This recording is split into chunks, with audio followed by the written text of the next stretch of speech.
connected to. Okay. All right. I'm just gonna wait. Let me share. Share screen. Okay. Yep.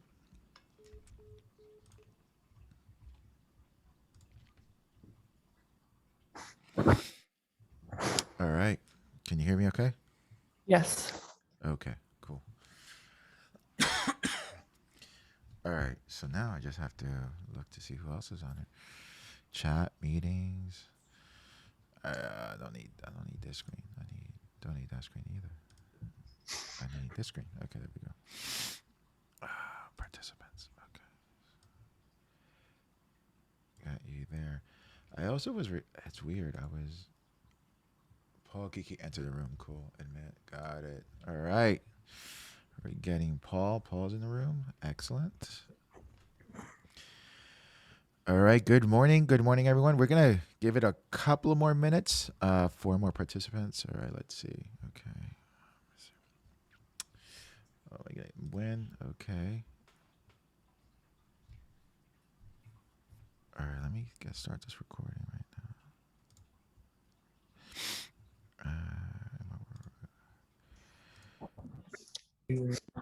All right. Good morning, everyone. Good morning. Good morning.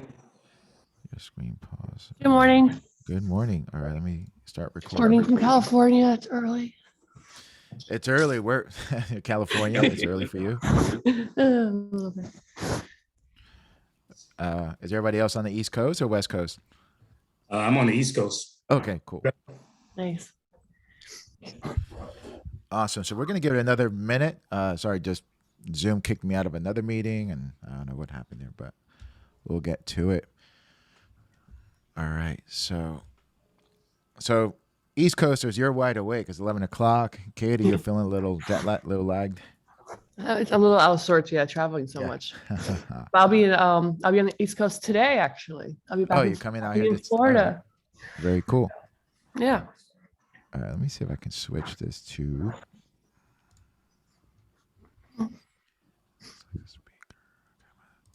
All right. All right. Perfect. Okay. All right. So let's get started. If anybody comes in, I'm recording this right now, so we'll get started. So, again, I know I spoke. We did a Q&A last time. We spoke to each other a little bit. Let me see. Let me get this recording thing going. Is it started? Okay, we're good. It's recording. All right. It's like, can you guys see my screen? Okay. Can you see the charts? Yes. Okay. Yes. Cool. All right. Perfect. All right. So yeah. So let me share that. Okay. Let me get rid of that. All right. So just want to talk a little bit. So I know Katie, I know about you. Win, I know you just started. Paul, can you tell me like what type of trading you've been doing lately, or are you brand new, or what? Yeah. Can you hear me? Yeah. Good. Okay. Yeah. Sorry about that. No I'm worries. on the West Coast too, so it's a little bit early. Got it.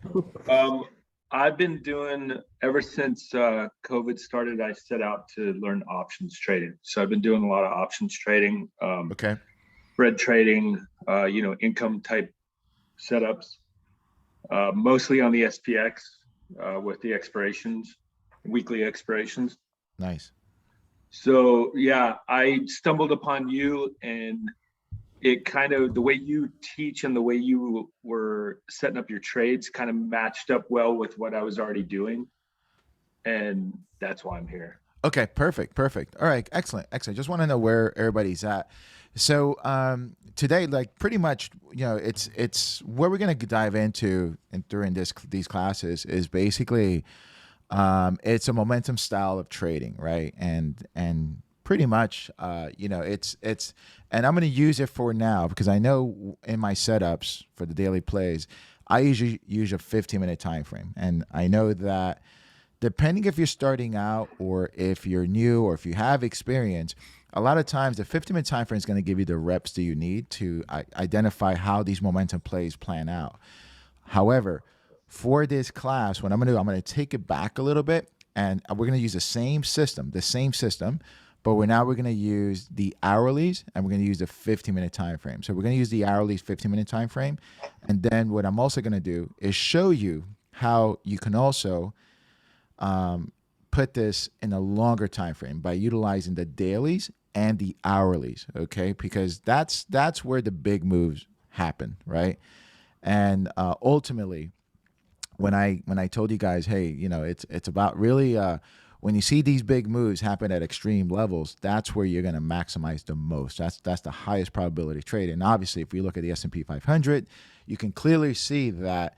If you're looking at the S&P 500, NASDAQ, and the Russell, if you can identify by using the indicators that we're going to use the MACDs and we use the 50-day moving average. And my philosophy is pretty simple. Is just keep things simple, right? Because a lot of times, a lot of individuals use too many indicators, and then what that ends up happening, it just kind of distorts your decision. It distorts the way you make decisions, right? Because they could be contradicting.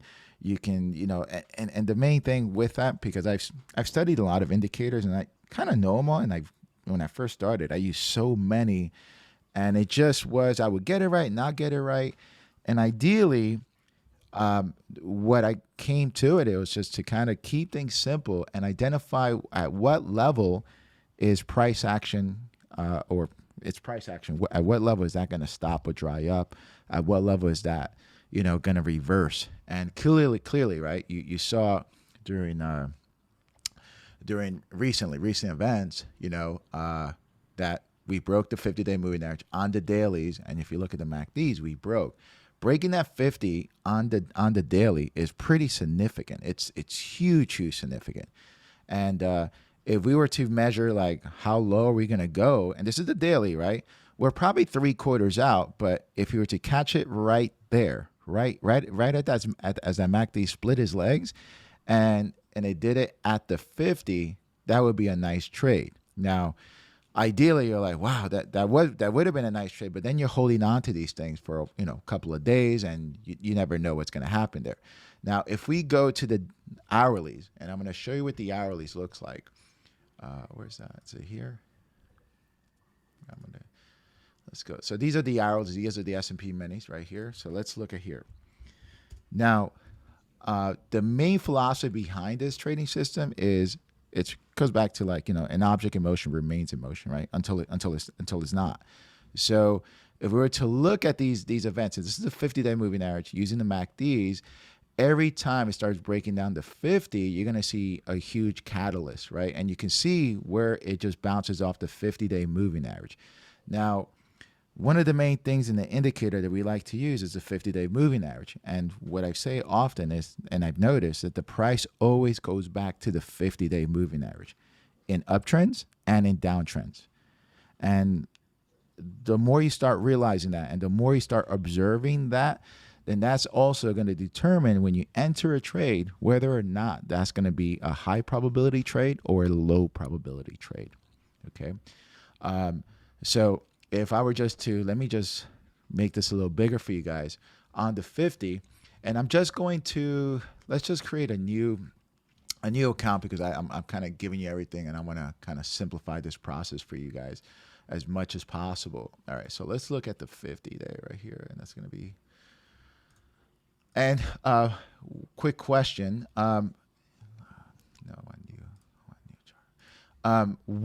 Which charting software do you guys use? Are you guys on Thinkorswim? Are you on TradingView? Are you on Trading Spider? Any of those? Yeah, I use TradingView. I joined in December when they had that hot deal going on that you were talking. Oh, in November. Yeah, beautiful. Yeah, November. So I jumped on that. Excellent. I also use Webull and Robinhood's charting. Okay. But TradingView is way better, of course. Okay, excellent. And everybody else is on trade. I know Katie, you're on TradingView. Paul, are you? Yeah, on TradingView and Thinkorswim. And Yeah, Thinkorswim. TradingView and Thinkorswim as well. Okay, excellent. So we have across the board.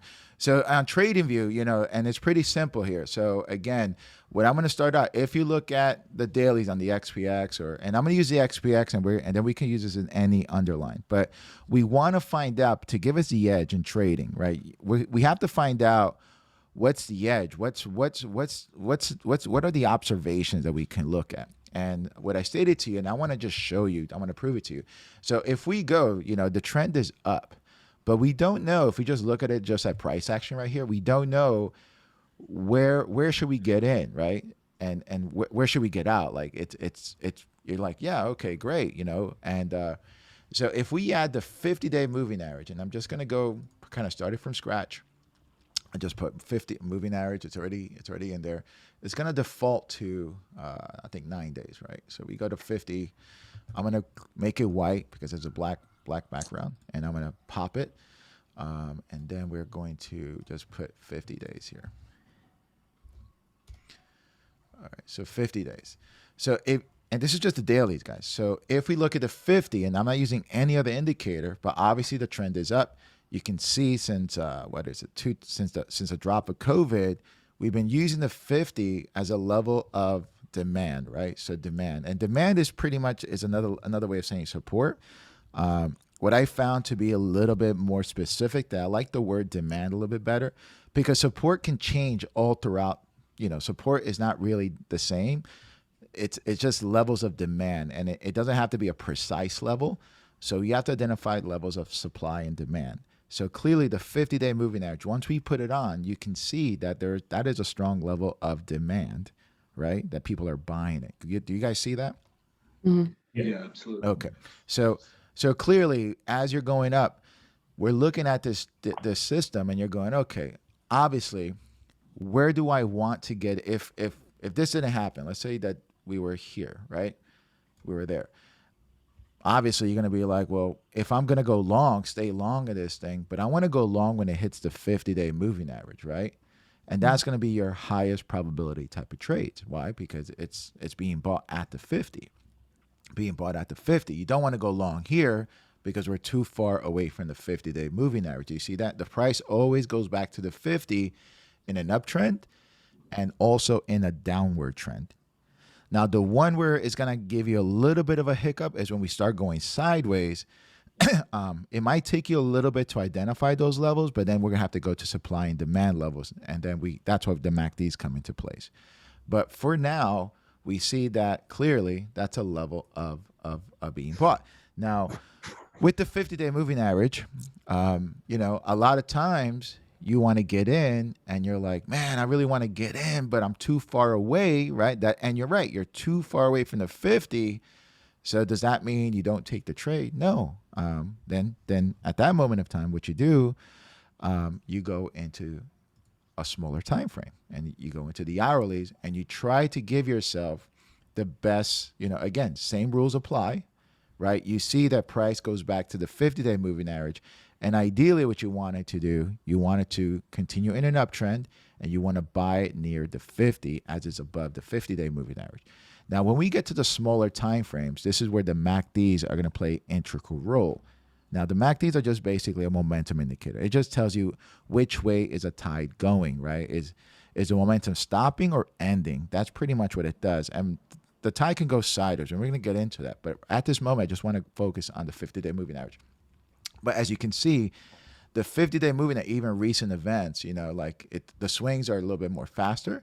But you can see that, that this ended right on January 5th, right? We saw, and then it started going using the 50 as a level of supply. So the two words I want you to focus on is supply and demand, right? And supply is just another word where they're just selling shares, and at those levels. So ideally, you can see that there's a lot of opportunity here. Now, same type of thing. Now, let's say that you enter a position and you're going short. Well, okay, and you really want to take advantage of these waves here, right? But you're too far away from the 50. How do you do that? Well, simple. The main thing, you want to add structure to your trades. And again, you want to give yourself the edge. So that's why, hence now, as you guys clearly can see, using the 15-day moving average is going to give you that edge. All right, so you can see where prices go back to the 50, back to the 50, back to the 50. But it's always great to identify key levels of supply and demand in the longer time frame as you go into. You want to give yourself different levels of perspective to understand that these are just waves. It just tells you which way the wave is going. So If we go back to the daily, you can see that these waves are coming up, down, coming down, down, coming down, down, down, down. And now the wave has shifted. So let me ask you, looking at this right now, we know that the wave have shifted. Looking at the dailies, what do you think, or what would you expect the wave for this, let's say from tomorrow to Wednesday, will be? If you had to take a guess. It's probably going to go back up. Okay, great. Katie, Yeah, that'd be my guess. Paul. Yeah, same. Okay. Yeah, it's kind of interesting that you say that too, because I noticed on Friday that the put call ratio got super extreme, and I was noticing that as it got that extreme, if you had bought calls the next day for like the last 3 or 4 years, it was up for like 7 days straight. Yep. So and when you look at that, and those are great observations, right? So right now, and you got to think about this, because we're studying the market, and the market had a reaction, like, and that's a pretty big reaction. That's, so ideally, like if you're taking your entries on the daily, ideally, if you would have taken that position Tuesday, you would have worked out like a bandit, right? Like really, really well. But who knew, right? Who knew? But we did know that once we broke that 50, this is where you want to take the trade. The XPX does not stay at the 50-day moving average. It doesn't stay there very often. Like clearly you can see, it does not like staying there. It's going to move one way, shape, or form. And if you measure the movements off the 50, look at these movements. The movements are 200 points, right? Up. And that's just one. If I just take a measurement, and this is off the 50, from the movements, 300 points. And I'm just going random places, right? This is 300 points, right? And you can measure even the smaller moves. These moves are pretty drastic. At minimum, they're minimum of 100 points off the 50. But anyway, drastic from 100 to 200, 300 points. Now, when we look at the volatility, the VIX index, which is right here, obviously, when you see the VIX with these huge, and I draw these boxes on the hourlies just to share with you, because I want to share with you how extreme these boxes are, right? And I started doing it from here. So, but look at these boxes. This is a small box compared to this week. Now, these are weeklies. These bigger boxes are weeklies. But look at the volatility for the week compared from November 8th to the 12th, and then going back into November. And then right at Thanksgiving, what happened to the volatility? It shot up. When these volatilities shoot up, this is where you're going to have 200, 300 point swings on the XPX. Okay, so don't fear volatility, like embrace it, right? Because now we're like, oh, wow, okay, the volatility is huge. This means that when we get to that 50-day moving average, what's going to happen? Well, we're going to have pretty big moves. Do you guys see that? Hello? Yeah. Okay, cool. So just want to share that with you, point the obvious. So obviously right here is when you want to take those moves there. Now, when we saw that happening, right now it dropped. Now, here's the deal. If you're looking at this, is it going to continue dropping? And this is where the amateurs, this is where people who don't trade, they're feeling emotional right now. They're probably going to get out right now. That's what the market's going to take. Why? Because we're pretty far away from the 50. Price is always going to come back. We know the Fed is speaking on Wednesday. What they're going to say, I don't know. Nobody really knows, right? Except like, Powell and a few of the guys.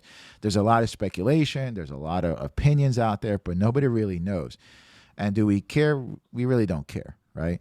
Now, what I do suspect, I know that if we look at the futures market, there is a lot of shorts out here, and they need to cover their shorts, right? Meaning, if they sold that position, they sold a position for them to lock in gains right now. And right now, they have paper gains. For them to get out of this position, they have to buy those positions back at a lower level, and they're going to have real gains. But what I'm probably going to expect, it's probably going to happen, maybe some short covering happen. It's probably going to rally up, and there's going to be traders on both sides of that coin. They know it's probably going to rally up. Now, the question is the rally going to be sold off? We don't know that. And how severe is it? So are we going to be going back up, or is it going to go sideways, right? So we don't know, because if it goes sideways, then more than likely, that's also going to reveal to us that, okay, so people are on edge. They really don't know what Powell's going to say. Is it going to be 25 basis points? Is it going to be 50? Now, if it goes sideways by Wednesday, then that's a good sign, right? Because you can prep yourself for any trade up or down, and it's going to be huge. It's going to be big, big. It's going to be a big, What big is trade. what does sold off mean? Sold off. Yes. Okay, so when you trade, when you trade, let's so let's say futures trading. When people, this is ideally a great entry to go short, meaning that if someone goes into a position, they're either going to make money by either buying it, and if they buy it, in order for them, if they're buying it, it goes up, it goes up, it goes up. For them to make money, they have to sell it, right? And when they sell it, that's going to cause selling pressure, right? Okay. All right.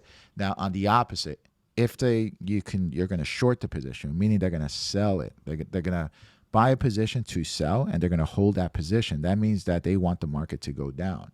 Now, because they sold the futures position, it's going to go down, go down, go down, go down, go down, go down, go down.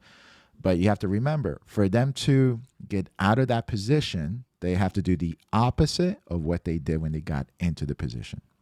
So what did they do when they got up here? They sold it.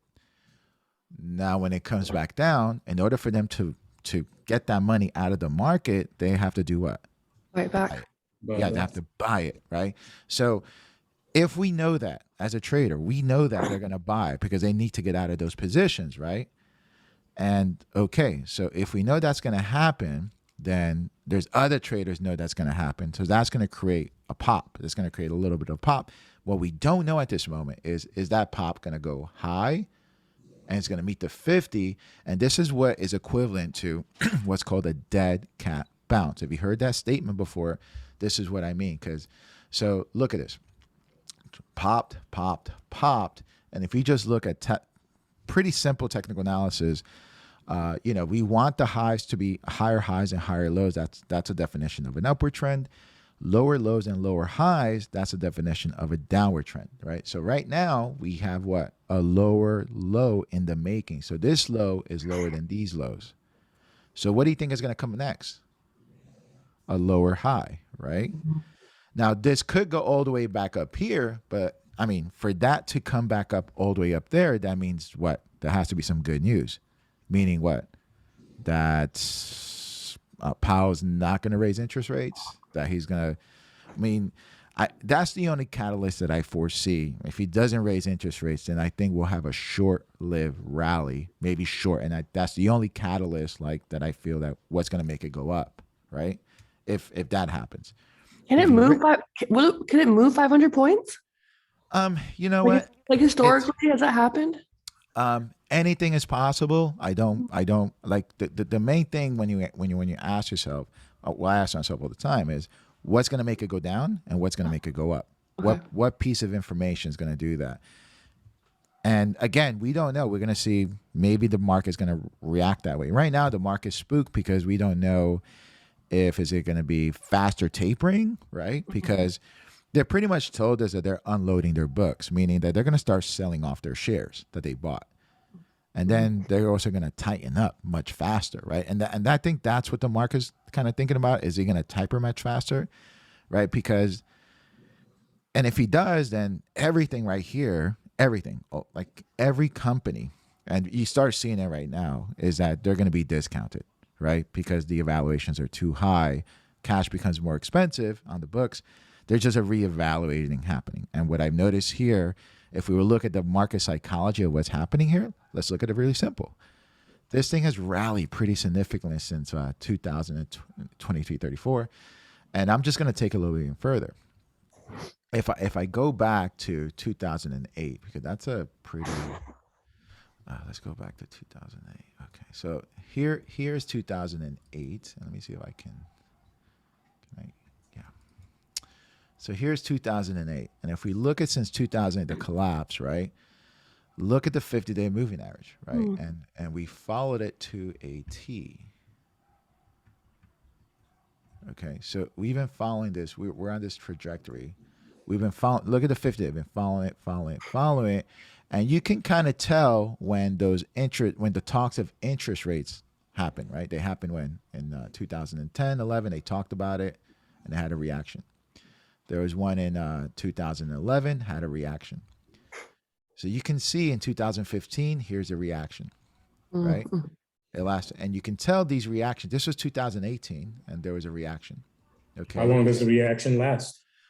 depends the reactions, and so ultimately Good call. the reactions, because this is what the Fed has done since 2008. They'll say they have to raise interest rate because we're battling inflation, and then they've raised interest rates, and then a couple of months later, or maybe like I think in this case like 6 months later, they'll say, or 8 months later, they'll say no, they'll lower it back, they'll lower it back down. All right, that has been their playbook since 2008, right? So they raise the rates and then they lower it. So that's what the market's doing right now. And again, it's just history is repeating itself. Now, we just had, I mean, look at this. We just had a severe we just, I mean, since COVID, we just shot up. Do you guys see that? Mhm. It was just like a direct catalyst, right? So, and this is what I mean by just keeping it simple and just using the 50-day moving average. You can identify this. The 50-day can just give you the edge by itself, right? Because if you knew about the 50-day, then you're like, wow, right? I should have just bought at the 50-day, 50-day, 50-day. You would have been fine, right? I mean, just look at that. Mhm. Now, clearly, we're breaking down on the 50-day. So this is the catalyst, and this is a dead cat bounce happening right now. And what do I mean by the dead cat bounce? Let's look at right here. And I'm going to see if I can make this a little bit. Make that auto. Okay, so here's a dead cat bounce. So this is February, right? This is around COVID. Look at this. It hit. We sold off. We had a reaction. Look at these candlesticks. 1, 2, 3, 4 candlesticks, right? Big candlesticks. Now, at some moment, we're probably going to have this kind of like balance day. And what I mean by balance days, it's going to be about equal buyers and sellers. It's going to stop from falling off. And again, if I just go there, let me make this a little bigger. Let me auto. Yeah. Okay, so if we're there, right, and can this, okay, so let's say we're equivalent. This is more likely what's going to happen tomorrow. It should happen tomorrow, right? Because if unless we have another down day, that means that it's a panic sale. That and like the hedge funds and the institutions they're worried and they just want to unload, right? Now, what I expect this candlestick to happen tomorrow. It's probably going to go down, and then we're going to rally back up, and then. But this is called a dead cat bounce, or it's called a sucker's rally, or a bull trap. Meaning, there's people on Kramer that's saying, "Hey, buy the dip, buy this, don't buy it, right? Because we don't. This is me going up. This is a break." This low is lower than that low. So that's the beginning catalyst. So the next high is going to be lower high, and we can use a 50-day for that. So if we look at the 50-day, you're probably going to see a reaction, maybe Tuesday, and it's going to be a bullish reaction. It doesn't mean you want to buy. Now, more than likely what's happening is they're going to sell into this. Who's selling it? The big institutions, right? And then it's probably going to have a reaction. And then you're going to know because there's going to be so much selling pressure than buying pressure that you're going to notice in the candlestick. Now, this one didn't really pop up to the 50-day moving average, but you're going to see it's still going to continue. And at some moment, it's going to start losing its weakness. And then we're going to have that next drop. Okay. And that is what the market is prepping itself. And this is what we're looking at. This is what I mean about a lower low, lower high, lower low, lower high. Now, the next whip, if we go down, is going to be pretty severe. Now, here's the thing. I'm not saying this is going to happen because anything is, but let's put things into perspective. You got Monday, you got Tuesday, you got Wednesday, 2:00. Powell is speaking. As you know, every time Powell speaks, the market gets edgy. Right around 1:30, you're going to see the market start reacting. It's going to be very volatile, whipsaw, right? So at 2:00, he's going to announce what he's going to do. Market's going to react. 2:30, there's going to be a reaction. And depending what he says, nobody really knows. They're going to digest. 2:45, 3, there's going to be a panic sell from 3 to 4 or maybe panic buying. I don't know. But there will be a huge move come Wednesday at 2 p.m., right? Now, it could happen before that. We're going to be watching it. But again, if if we have a reaction to the downside, then we can expect this to drop, right? And this is where we're looking at. So now for us, we're going to be looking at this as opportunity, right? Now, and I'm just showing you on a daily perspective here what to expect. Now, these happen, very short-lived. What happened here? Well, there was they were putting money into the system, but in during this year, 2020, we put in 40% of all the dollars ever printed was put into the system. So again, at this moment, we rallied, and you can tell it helped. 40% of every dollar ever printed. Look at this rally. We had the rally of ages, right? But now it's come to the moment where it's like, okay, well, guess what? If we look at the economic calendar, well, our GDP and our debt is 100% to GDP.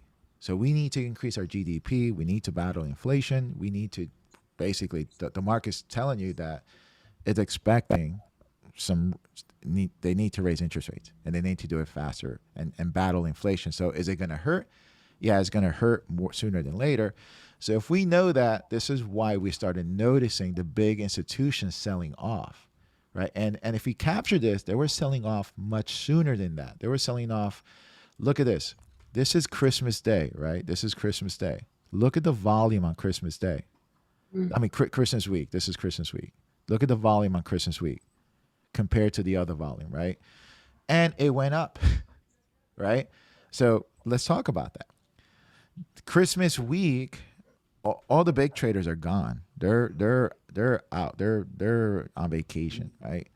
So who was buying during this time? Now that I know, in retrospect, probably was the Fed, right? Or someone was buying it, driving it up, trying to lock in, make it look good for 2022. But again, once 2021, but once 2022 hit, then the big players came back and they started selling. They started unloading their shares. Now, who's unloading? Think about it. If you bought down here at 27.65, at 23, and you're adding to your position, you're sitting on a nice big gain. But you're going to have to unload on the down low, right? So you start unloading when it starts going higher. You start unloading, going low, because you want to get out of your position. You're not going to get out of your position all at once. Now, what happened here is that all the institutions are getting out all at once, as well as some individual traders, unfortunately, retail investors, they're getting hit right now because these bear markets, these dips don't happen very often. So they don't know what to prepare. Everybody's very bullish. You got the guys on TV talking about, hey, buy the dip, buy the dip, buy the dip. But again, what they don't realize is what I just showed you in 2000 and right here. And if we go to 2008, which was, where's 2008? You can see the same thing in 2008. Where was it? Here's 2008. Nice rally. We're rallying up to 50. We have some few corrections here. And then what happens? We start seeing weakness. Look at the 50-day. The 50-day is now a level. So these levels are supply, right? Supply. There's a lot of supply up in these areas, right? And then what happens? It uses the 50-day area now as levels of supply. Do you guys see that? Mm-hmm. Okay. So once, and again, and it just catches people off guard.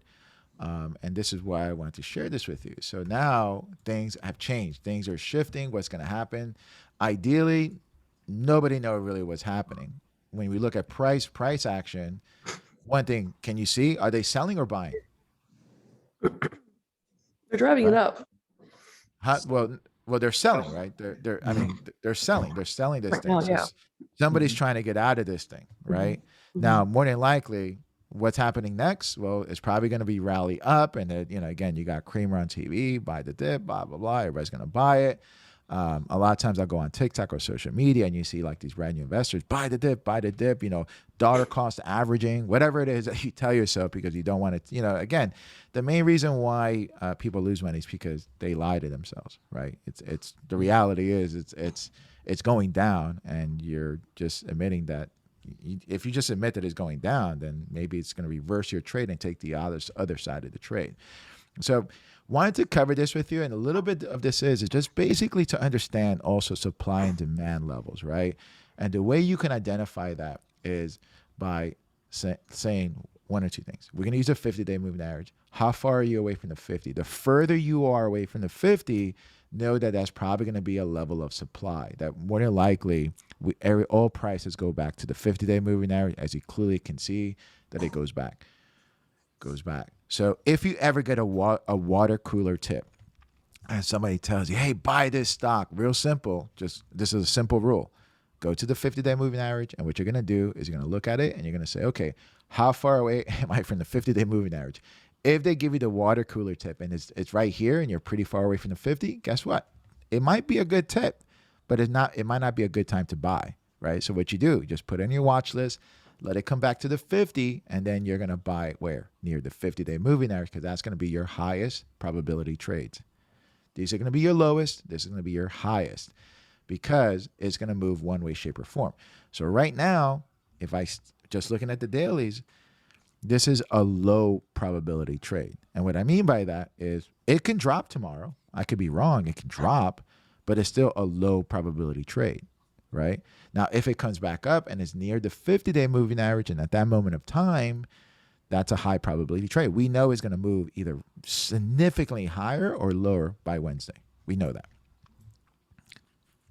If you guys have any questions, please just let me know. All right, so that's the 50-day moving average. And again, so what I want you to understand now, easy, is to just go back and whatever underlying that you're trading, you have to believe that the indicators are there and that prices goes back to the 50-day move. Because that takes a little bit of once you accept that as a truth and any underline, and the best way to do that, besides me telling you, is to go back and just observe for yourself and see that the price always goes back to the 50. The 50 is a medium price. Now, it also happens really nicely on the hourlies or the 50-minute time frame. It just happens much sooner and much faster. So, again, that's what we're going to be looking at. Now, hey, Angel, you typically look at 15 minutes throughout the day, right? I do. I look up for 15-minute time frames.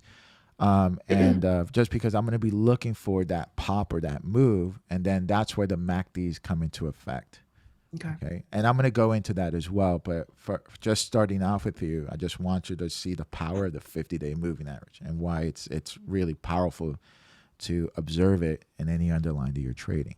And it works in crypto. It works in pretty much anything, right? The second thing that I want you guys to observe is we need to understand where are the levels of supply and demand, right? We need to understand where are they, where are people, and the best thing to look at it is, are they, when it's in an uptrend, we know that the supply levels are going to be pretty far away from the 50 when it's in the uptrend, right? So you're going to be like, okay, they're selling it. So at some moment, once you trust that price is going to come back to the 50, and you start looking, this is where the MACDs are going to come into effect, because if I put on the MACDs right now, let me go here, indicator. And again, I just use pretty standard MACDs. And you can make these pop too. I make them pop, but to each his own. But ideally, what we want to do is the MACDs are just going to work to tell you that the momentum is going a little bit higher. Now, a couple of things about the MACD that I want to kind of just give you the key, the basics of the MACD. So the MACD is just basically a momentum indicator. That's all it is. It's just going to tell you which way is momentum going to shift higher or lower.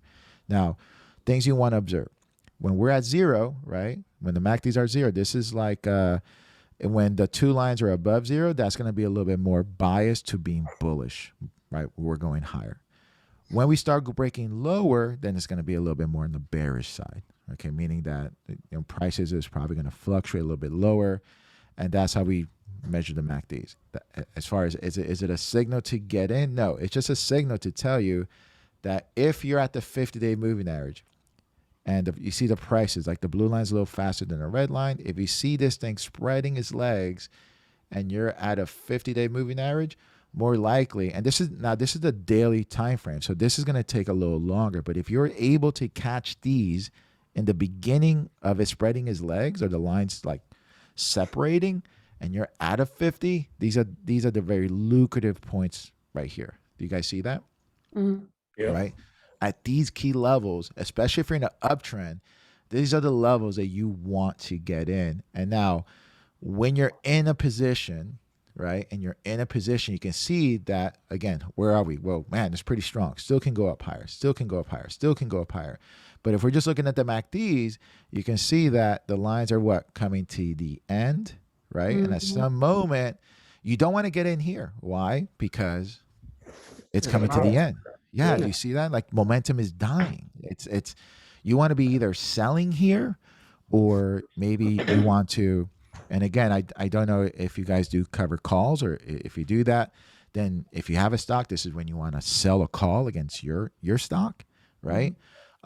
Because this is going to be, now it doesn't mean it can't go higher. It definitely could go higher. But here's the thing. This swing, when we're far away from the 50, and at that moment, at this moment, it could have an exhaustion buy. That's what I call it, where it can go higher and the price can go higher, right? And that's fine, but more than likely, it's not going to sustain there very long. Why? Because it's this pressure was this was huge, another little one, and then it dies off. So again, the further away you are from the zero line, right? The further away you are from the zero, momentum isn't that strong. Does that make sense? Mhm. Okay, so again, but using these plays at the 50 and either up or down is going to give you a huge advantage to taking it, to taking some major swings in profit, right? So this is one here that you can look at, and again, once here at this moment, it doesn't matter, and this is what I've noticed when you go on CNBC or watching any TV or anybody saying, "Oh my God, this is probably going to go higher, it's going to go to the moon." Well, guess what? Now you have the power and the ability to look for yourself and say, well, the MACDs look a little weak. They're probably going to die down even if the price goes up. Look at the MACDs following this. The price went higher. What happened to MACDs? They went lower. So this told you that this was losing what? Power. It didn't have the momentum power to go higher, right? And if it does, it's not going to stay there for very long. So it's better not to be greedy, in my humble opinion. Lock in your gains and wait for the next setup. Or if you feel comfortable, trade it to the downside, right? You see the MACDs now, which way is it going to go? It's probably going to come back to the 50 if you feel comfortable with that. If you don't, not a big deal. Wait for the next setup because you know where it's coming back to the 50. Now, when it comes back to the 50, it doesn't mean you get in, right? You wait, and then you wait for these little bounces. Well, here you're not really getting the ideal perfect setup. The perfect setup we like it close to the 50. Right here, you saw price kind of go a little bit higher. It's coming back to where? Now, ideally, if we're looking at this area, right, this is where you can identify key levels of supply and demand. When the MACD start turning, these is going to be an area of what? Supply, meaning that they're selling it there. Do you guys see that? Okay, so that's, so MACDs are going to tell you, oh, there's a lot of supply there, meaning that there's a lot of people trying to sell their stuff there, right? And there's the demand, the supply is much stronger than the demand, so it's going to drop, right? And vice versa when we're down here. There's a lot of demand here, and not that much supply, so price goes higher, and that's what the MACD kind of signals to us. So as it comes down, right, you're going to settle. And now here, this was Christmas rally. Now it rallied, it went up here. So which way is it going to go? It's probably going to go to that supply area, 47.49, which happens to be a round number. But when we look here, look at the MACDs. Are those weak MACDs or strong MACDs? Huh? If we were sitting on the 50, right, coming to the end of the year, are these MACDs weak or strong? Those look weak. Weak. Excellent. Yeah, perfect, right? So they're looking weak. Yes, it's supposed to cross. We got a little cross there, but right away, like immediately right away, you notice what? Oh, that's not a strong, this move right here is not one of these moves. Do you guys see that? Yeah. So Yeah. if you were to get into that play because you thought it was going Turn to be a sideways. big move, easy. What do? You get out of your play right away. You just get out because it's not going to be one of these moves, right? So Mhm. immediately, and this is what I mean about traders lying to themselves, right? Because look, you are going to get losses. I have losses all the time. Now, I have a philosophy on that. I do money management net, which I'll share with you guys. But also, the thing about your losses, I don't focus on my losses, right? I learn from them and I move on, right? So this is an example where you can get into something thinking it's going to go, but immediately that you see it not acting right, and you see the price kind of not breaking through 47.40, 47.50. It's supposed to go higher, but the MACDs are showing you weakness. You're like, you know what? I'm going to just get out of this play and just let it play out, and you'll get this choppy action. Now, the thing about it, you didn't get it there, but let's look right here at 46.13 on this day. The next day, you start noticing what? Demand. Yeah, there's demand in this area at the 50-day, because the 50-day level, as if the uptrend is going to go up, is going to serve as a level of demand. It starts going higher. You can't take that trade up there. Now, more than likely, where is it going to go? It's going to go back to this supply area. And what's going to happen there? It's either going to break through or it's going to sell off. Pretty simple, right? Now, how would you play that if let's say if you're doing if you know that that's a key level of supply and you're trading it, and let's say it's at 46, let's say you got in at 46.50 and you know it can probably go to 47.50. That's a nice range, right? I don't know at what price you get it. Now, instead of being greedy, right, and you know that that's going to be a level of supply, and that's pretty strong, and you look at the MACDs look pretty strong, it's going to break through. But there's a couple ways you can play as far as money management. This is what I'm going to share with you. You can either, at 47.50, get out of your position, right? Mhm. And you're gonna have a nice profit. And then what are you going to do? You're going to roll into another position with 20% of your gains. Mhm. Right? So if I got in here at 47.40 and it goes higher, at 47.50, this was a level of supply, which I know that they sold off before. Well, I'm going to say, is these are going to break through or is it going to get out? Well, what do? Well, I can sell off my gains at that level, lock in them in, take 20% of what I made and roll it back into a new position. Now, the benefits of that are pretty simple. If it breaks through, great. We're going to make more money, right? If it sells off, you're going to lose that, right? But overall, you're still made money. Yeah. Do you guys see that? Yep. Okay. So that's how money management is called net, right? So we're going to go through that. But ideally, it starts breaking through. What do you notice with the MACDs right now? It's selling off. So again, and it's selling off, and this is why we're going to be looking at supply areas. It's very loose, but we're looking at supply areas, and you can see, it didn't have that staying power that it did before, and it's going to reverse very quickly. Now, look from this day on right here, January 5th. This is revealing. They were selling it off in January 5th. And this was consolidating. Where's the MAC?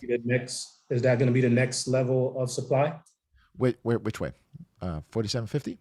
I can't see. Oh, the 50-day. The 50-day moving average? No, like right behind the 50-day, like where, 47.50. 47.50. Yeah. So moving forward, you're going to be looking at 47.50 as a strong level, right? That's moving forward. Absolutely.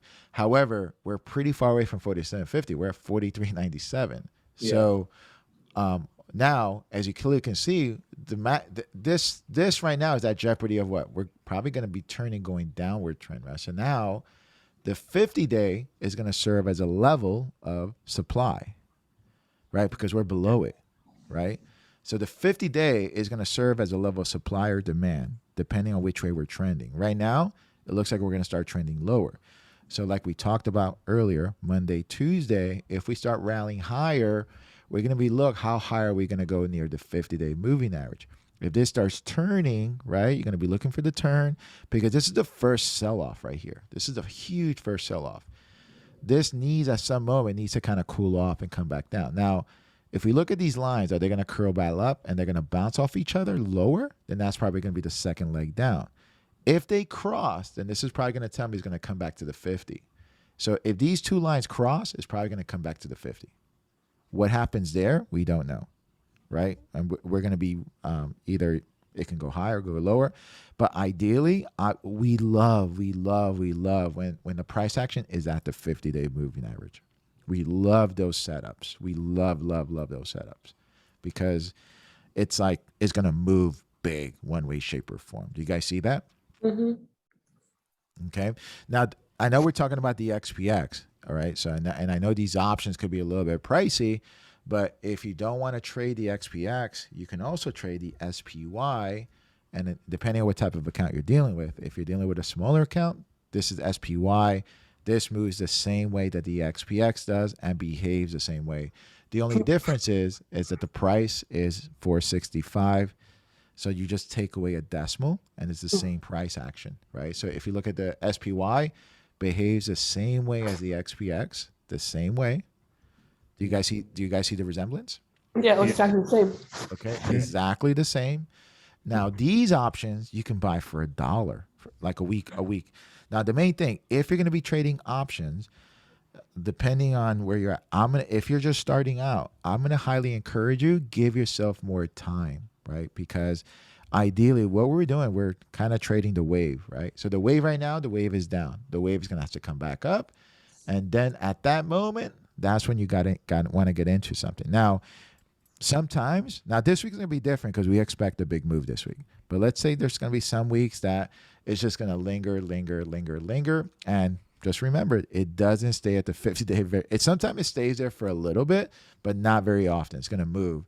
And I don't want you to get spooked, but if you have time, if you give yourself like 3 weeks, a month, especially if you're just starting out, you're not going to be spooked. Whereas if you do like a 0 days to expiration, you might get rattled a little bit because it's going to have a lot of whipsaw action, and also the time decay is going to eat you up. So you have to be really good at the swings if you're going to go 0 days to expiration. You can make a lot of money, but it just, if you're starting up, what I would like to see from you guys, I want to get some W's under your belt first, even if it's like 10%, 20%, whatever it is, because that's going to build your confidence level, right?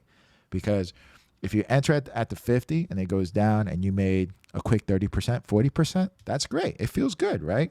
Good. Mm-hmm. You got the L, and that's how you're going to build your confidence level at that moment in time. And then once you get really good there, then start working with like a little closer time frame. But for now, don't rush into the closer time frame. The closer time frames are going to be cheaper, but it's not worth it. We want to build our accounts, especially during a downward cycle, if that makes sense.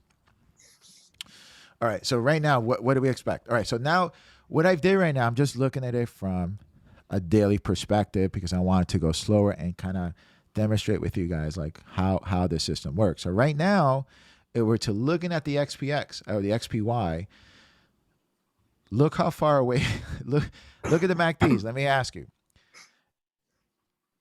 Do you want to, is the swing coming to the end? Is it closer to the end or the beginning?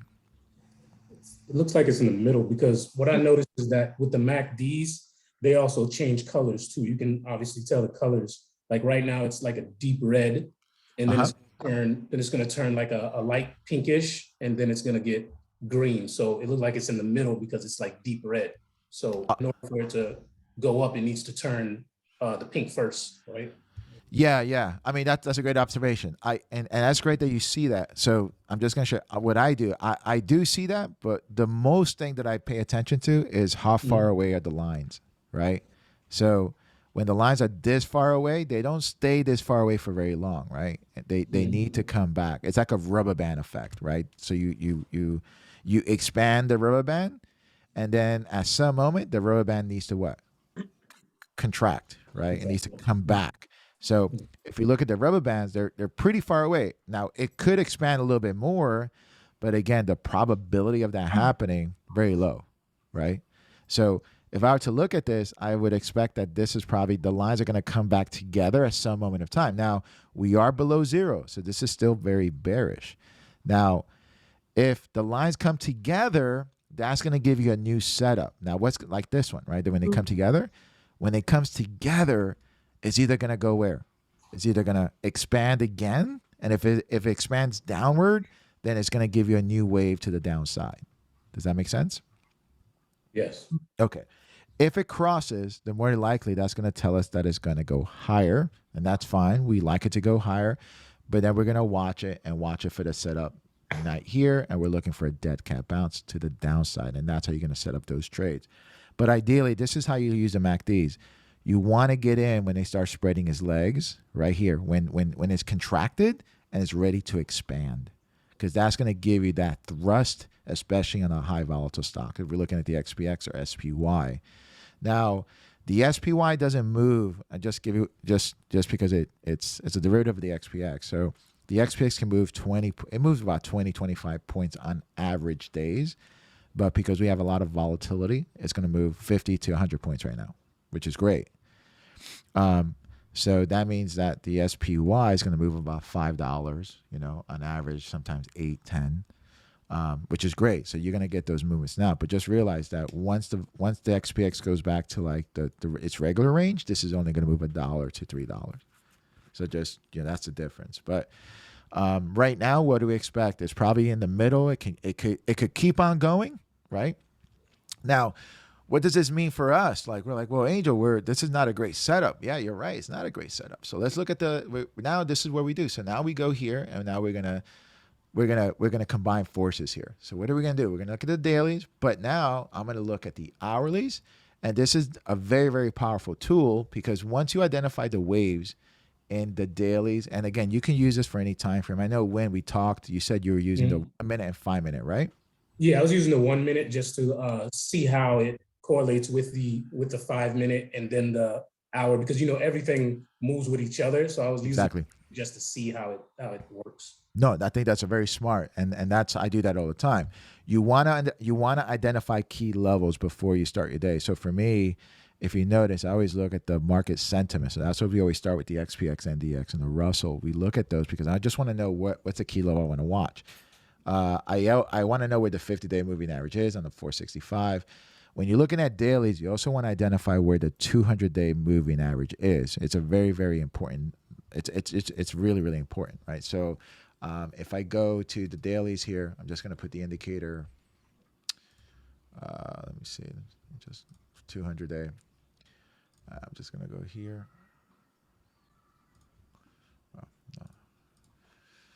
no, don't code it. Get rid of that. Okay. There we go. We're going to put 200-day here. And that's going to be pretty vital because it's going to play a level of support or demand. If you notice, look at the 200-day.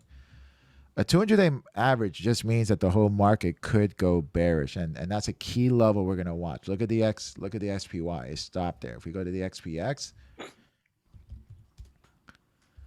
look where the XPX dropped, right? It was a level of that right there, right? And if we look at all across the board, and just want to show you where it's pretty significant that it doesn't. Look at this was COVID. Look at COVID. It broke through and it came back. So there's going to be some consolidation right at that 200-day moving average. And I suspect that's what's probably going to happen now, right? And then what? At the 200-day, when we start breaking below, this is a very, very, very key moving average when you're looking at the dailies. So just know that. And we usually don't break, let's see, go back. We usually don't break, if you can tell, look at this. It's very rarely do we break the 200-day moving average. Very rarely. Okay, so very, very rarely does that happen. So key levels to watch here is we're probably going to have some consolidation. There's a lot of unknowns here, and this is why I suspect something big is going to happen. Now, you want to observe these levels here.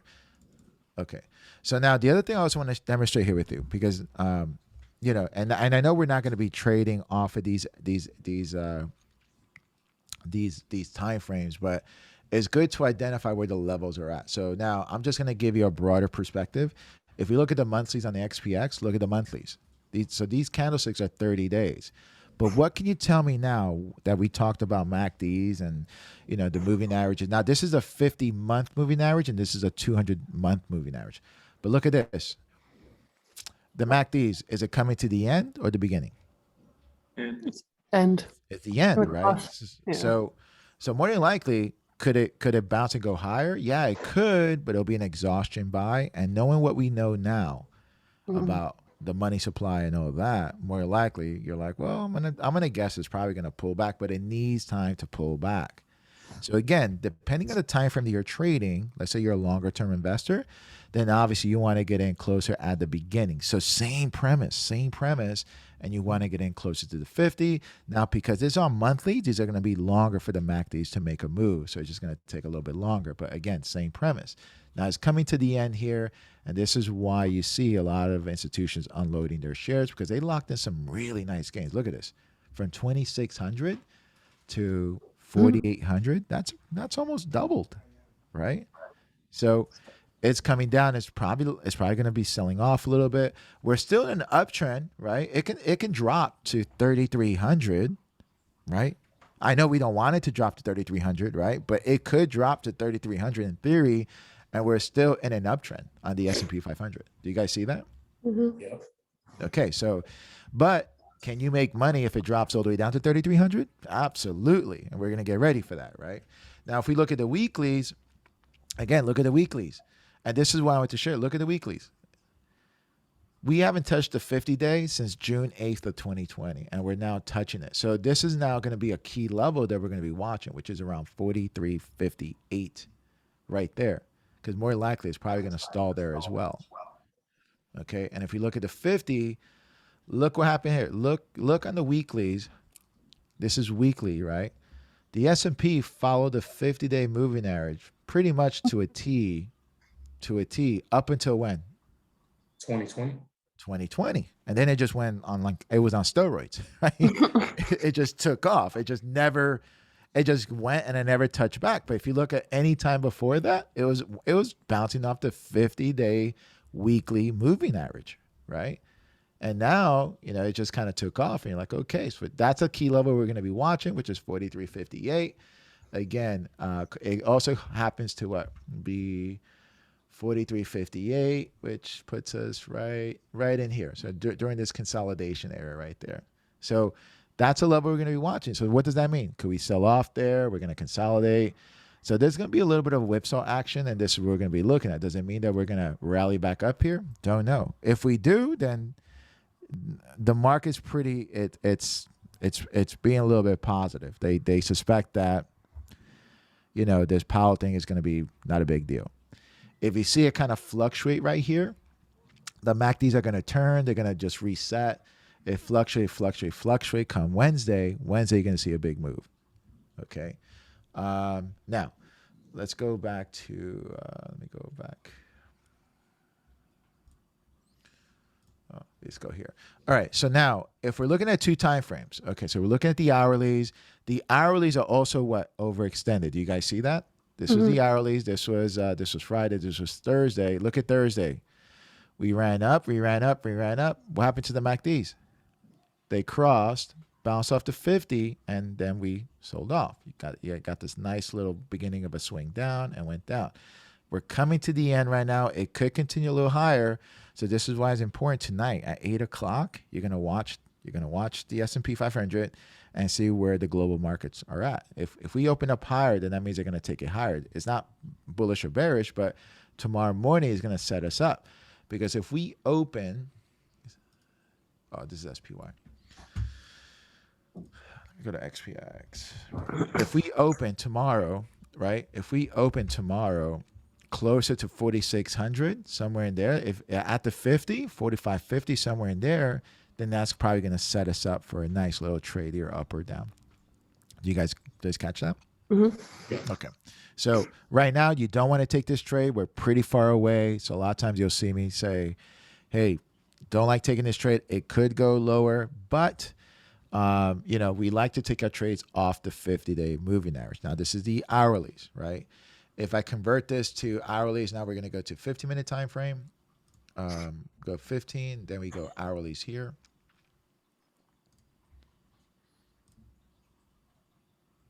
Okay. Now, ideally, when is a good time that you want to load the boat, or you feel super, super confident in my trades and in these trades? It's real simple. When you have both the price action on the hourlies on the 50-day moving average, and then you have the price action on the 50-day moving average as well. When they're both on there, then that's going to be a pretty great trade. Do you guys observe that? So let's take that for example. Let's look at this was January 12th. January 12th. Look at January 12th. Do you guys see that? For both SPX. Yeah, I'm gonna do cross it. Yeah, this is both XPX, right? So on January 12th, price action we were declining, right? And this is what I mean about a dead cat bounce. You couldn't see this in any time frame. So we drop, we come back down, and look, we serve the 50-day mover. It serves as a level of supply, right? Look at the MACDs here. MACDs are coming to the end. You're at a level of supply, and then right here, this is the downtrend, right? This is where we're gonna start unloading. Now we're going to start noticing this is a great time to get into the trade because you're at the 50-day moving average and you're going to be looking for this. Now the 15-minute time frame is going to give you a little heads up. So this is January 12th, and you look at January 12th and you can see it on the right-hand side. This is January 12th. Now on the 50-minute time frame, it looks bullish, right? That's great. It's going to have a little reaction. It's moving. But what did I tell you? If we do the same principle that I shared with you on the daily, we know that this is coming to the end, right? Do you see how far away we are from zero? Again, rubber band effect. The rubber band, it expands, and then it needs to contract, right? So the rubber band here is expanding, and right here it needs to what? Contract, and we're coming back here. Now at this moment, look at this. We're at the 50-day moving average. We're sitting at 47.17. We're at the 50-day moving average sitting at, 47.22, 47.17. And right here, what do we notice? We start noticing weakness, right? And then this is a great opportunity to get into some puts or do any bearish trades because, again, and this is why when you see it both in the two time frames that you're observing. So, for instance, in this case, I was observing the hourlies and the 15-minute time frames. When you see this collapsing or kind of breaking away is going to give you a much stronger confidence to trade it to the downside. Angel, I got a question for you. Yeah. When you're setting up these trades and you're taking it, like you talk on your daily show off the 15, and are you ever dropping down time frames during that trade? Yeah. So as far as like how to manage a trade. Yeah. Great. So like, would you drop down to like Win said, like the minute chart or the 5-minute? Sometimes I will, but what I found is that, and it's interesting because in the past I have, and I've been looking at the 1 minute and the 5 minutes. Recently I stopped because, and here's the reason why, is because I was leaving a lot of money on the table, right? Because, and this is what led me to believe to really go into the MACDs, right? Because, and looking at two time frames. So if we look at the MACDs here, right? The MACDs are going to tell you whether they're coming to the end or not. So I'm just going to go into this time frame right here. Okay, and we're going to go January 12th. Okay, this is the same time frame. So if we're looking at this right now, and again, we already did our setup on the dailies. We're seeing weakness occurring, right? We're noticing it can't go higher. So we're already kind of creating a bearish bias already. And we know we're looking at key levels to watch. And I think I actually set this up on one of the morning plays. It was like 47.50 can't go up there.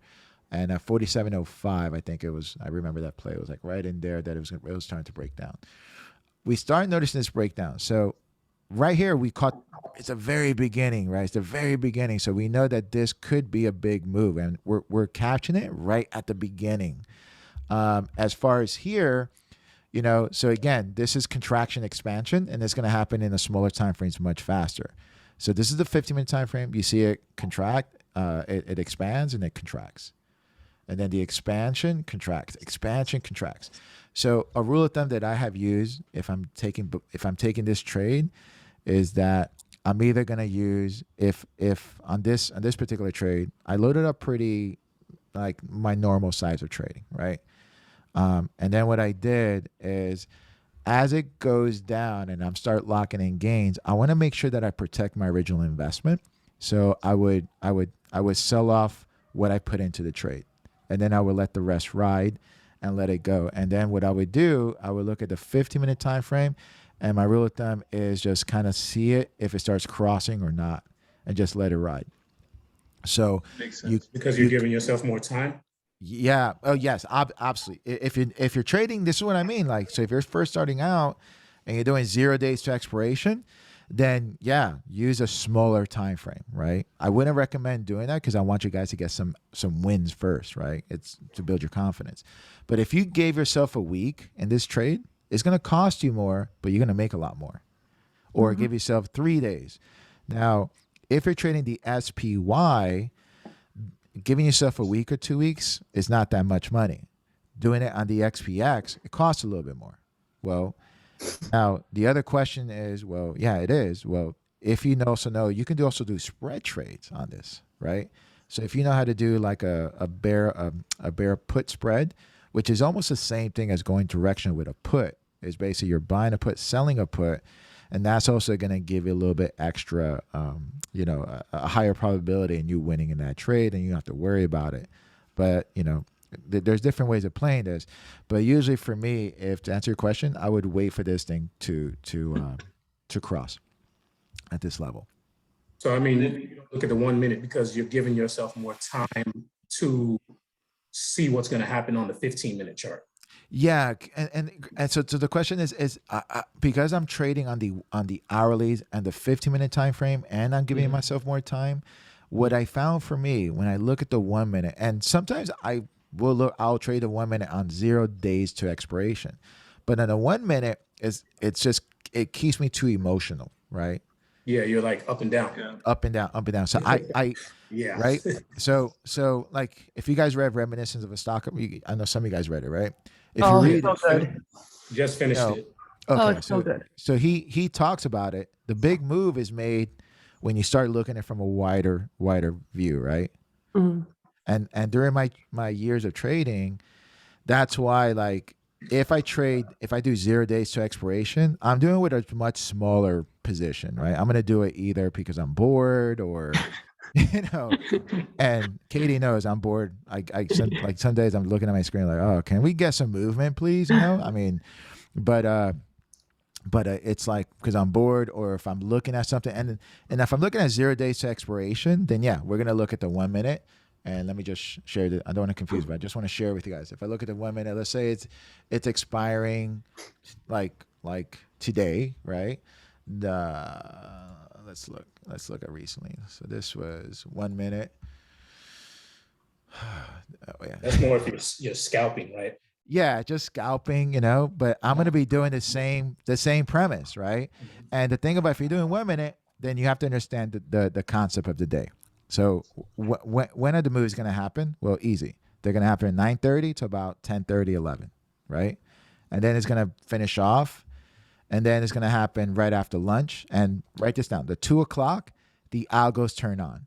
At 2:00, because again, like 88% of all trading is done through algos, right? I had a conversation with someone. They were like, "Oh, wait till the algos turn on." I'm like, "They've been turned on." Like, you think.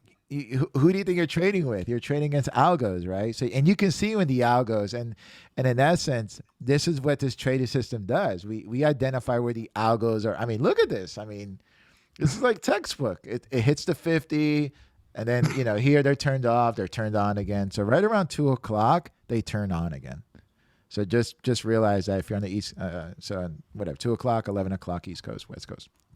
But if I'm trading this, they notice same principle. How far away am I from the 50? So that's the first question I ask myself. Okay, so we're pretty far away. I'm not looking at puts. I'm looking at calls, right? Or I'm not looking at puts, especially when we're this far away. So if we look at this time frame, then I'm gonna be like, well, no, I'm not looking at, if we're here. I'm like, and you start noticing that again, you start noticing divergences. Like this high is higher.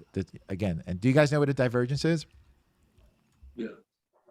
No. Yep. No. Okay. Let me see if I can make this bigger. Okay, there we go. So when you start looking at divergences, especially when things are going downward, right? And you start knowing it's like this low is lower than that low, and again, so price is going lower, right? But look at the MACDs. This is a higher high than that high, which is a divergence from what the price action is telling you, right? And when you see this type of activity, especially in a downward trend, it's just telling you that there's more accumulation. There people are buying more than they're selling, especially at these lows here, right? And again, we're looking at a very short period of time. And again, you want to identify key levels of supply and demand. So again, remember I told you this is a downward trend. So we're going to be looking at key areas, and you want to learn and you want to identify, okay, where are the bear traps and where are the bull traps? And what I mean by bear traps is that there are people out there that are selling short in the XPX because that's how they're going to make their money. Okay. Now, there's people that sold short. There's people that sold short there. But if the price goes above right here, 44.18, because that was the last high that we had, if the price starts going above there, then those people who went short, especially if they went short down here, they're losing money. So they're losing money. What do you think they're going to do? Start selling off. Well, no.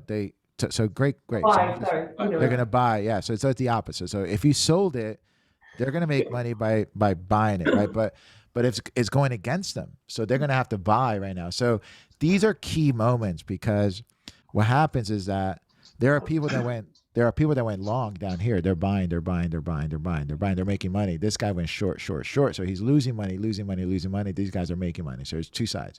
At this level, right now, we know that guy who's so short, he's losing. And he's like, dude, I'm done.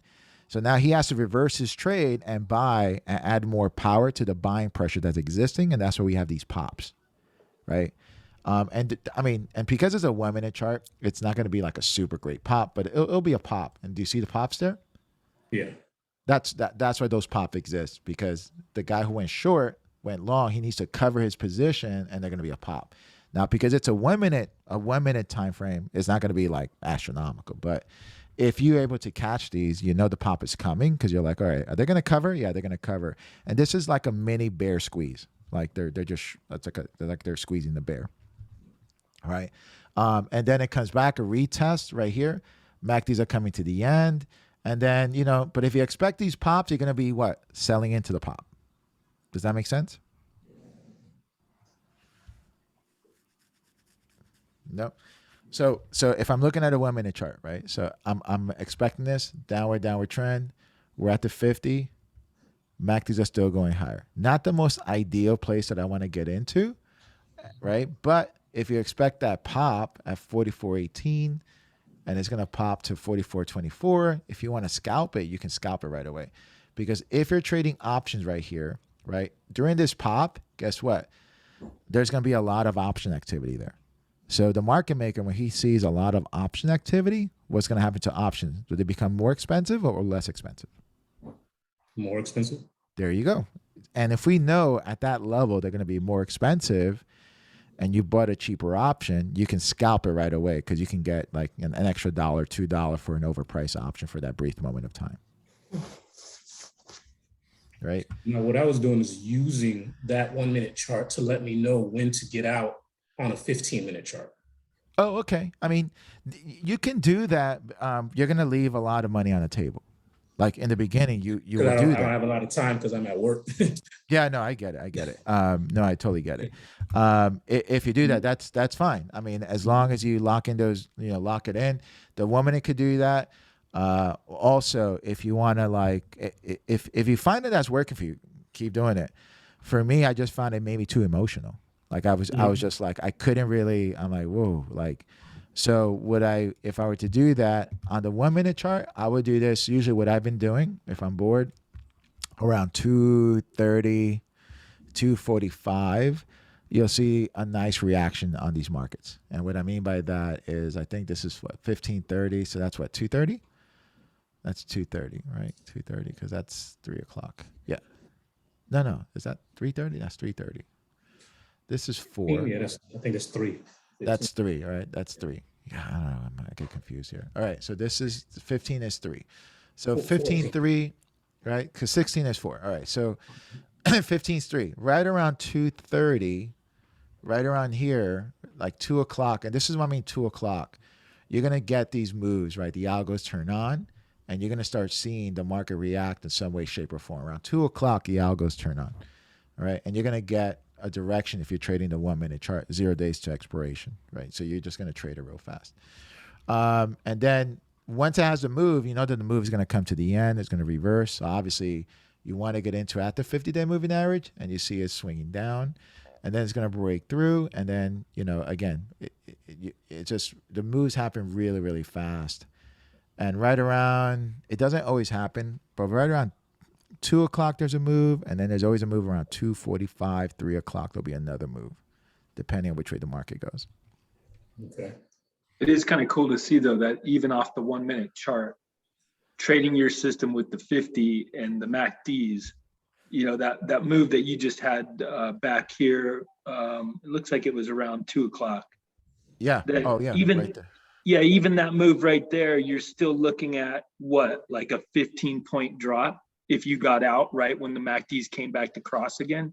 Oh yeah. So right here. So and again, if you start looking for it, right, because the algo is going to turn on, they'll tell you which way to go. So it's a good way to, if you just want to scalp, scalp real quick. And again, if you're going to do, my only suggestion is, or recommendation, if you're going to do 0 days to expiration, just trade it with the profit that you already had for the week, right? So never throw, because it's going to expire worthless that day. But if you've made, and that's when I talk about this too, is if I make my money, and I was talking about losses and wins. Let's say Monday, I set up three trades. Like I'll look and I'll go boom, boom, boom. I like these. Okay. Let's say 2 of them went, 1 of them didn't go. So I get out of that one because again, using the MACDs, I took a loss there. But the 2 that went, okay, so the loss that I took, I'm going to add what I lost into the other 2 that I won. And then I'm just going to add it, and I'm going to be up in my trades. So now I'm up on Monday. Tuesday, I set up 3 trades. 2 lost, 1 went. I'm going to set those losses to the win. And now overly for the week, I'm up for the week in my cash. So let's say that I started with like $10,000. Now I'm up 13 or 15. Like say I'm up 15,000. So I'm up 5,000 for the week. So now I'm going to be trading with that $5,000, right? Because now I'm trading with the house's money for the week. So now Tuesday, Wednesday, Thursday, that grows. And then now, okay, let's say now it's at $10,000. Okay, great. So now if I want to do a lotto play, which is in essence what this is, especially on Fridays or 0 days to expiration, I'll do a lotto play, but I'm going to say, okay, out of the $8,000 I made for the week, how much do I want to trade with? $1,000, 2,000, whatever it is, then I'll put that in there. If I lose that, then I'm okay. I'm still up for the week. Does that make sense? Yeah, absolutely. Okay. So that's but it won't, when you go look for the option, it won't be a dollar option. It will be an option that's in the money, correct? It depends. I'm always looking for I don't look at in the money options. I'll look for slightly out of the money options, slightly, because I want to ask myself, does it have the ability to get there? Now on 0 days to expiration, You don't want to go too far out because yeah, because it expired worthless. Exactly. Yeah, So that happened to me a couple of times. yeah, so What I went to go get option that was cheaper, is way out the money, because once the price start going up, the option wouldn't be $1 anymore. Now it automatically turn on and now be worth something, but I only got it at $1. But it won't let me get out of that option. I don't know why I want to get out of that option, like collect the profit from that option when I seen something turn. no, and great moment, and a great point. So this is what I was telling you. Like, so once we identify those key levels where we know the pop is going to happen. So remember I told you right here, this was a bear trap. So for instance, we know it's dropping. And this is what I mean by, if you hear me say, don't chase, let it base, right? So again, this is dropping. We're pretty far away from the 50. And we had a pretty significant drop for that day. I mean, look at this. We dropped from 44.80 to 44.15. Pretty significant, you know. And, can we keep dropping? Yeah, but we want to be looking for the levels that is going to pop, right? And at 44.17 right here, we see it. It's about to pop, right at that level. So once you identify those levels, like again, don't fall in love with the move. Know that level, the option is going to be super expensive. Like at that moment, the market maker sees a lot of activity coming in, and he's going to give you maybe $1 more. But very quickly, if you notice this, look at this. 1, 2, 3 minutes. What do you think is happening to that option right now? During this 1, 2, 3 minutes, he's taking the premiums out. Because he's like, oh, it just happened for that 1, 2 minutes right now. For the next 3 minutes, those premiums are going to be taken out because it just the pop already happened. But what if you bought that premium? Huh? What if you already bought that option? Well, and that's what I'm saying. You want to get out during this pop. When you see these pops, right? And like don't fall in love because think about it. This is now 15:41. You're running 20 minutes into the close, right? This is 20 minutes. So you don't want to the closer that you are to the close, when you get those pops, sell it. Because you're going to lose out on those premiums if the market's not going to go your way, right? Especially during this choppy action right here, right? You see the MACD. So you want to identify the 2 o'clock area, these nice, look at this. It dropped, consolidated. And then what? It dropped, based. Do you see the dead cat bounce here? Yeah. Right? That's a dead cat bounce. So if we're looking at this, just looking at price action, it dropped, it based, and then it dropped and it came back, dead cat bounce. This is a nice entry. And if you want to look for the MACDs, wait for the MACDs to roll over. It rolled over right there nicely. See if I can make that bigger for you guys. Right? It rolled over right there nicely, bouncing. And then it just swang down. Where are you going to get out? When it crosses.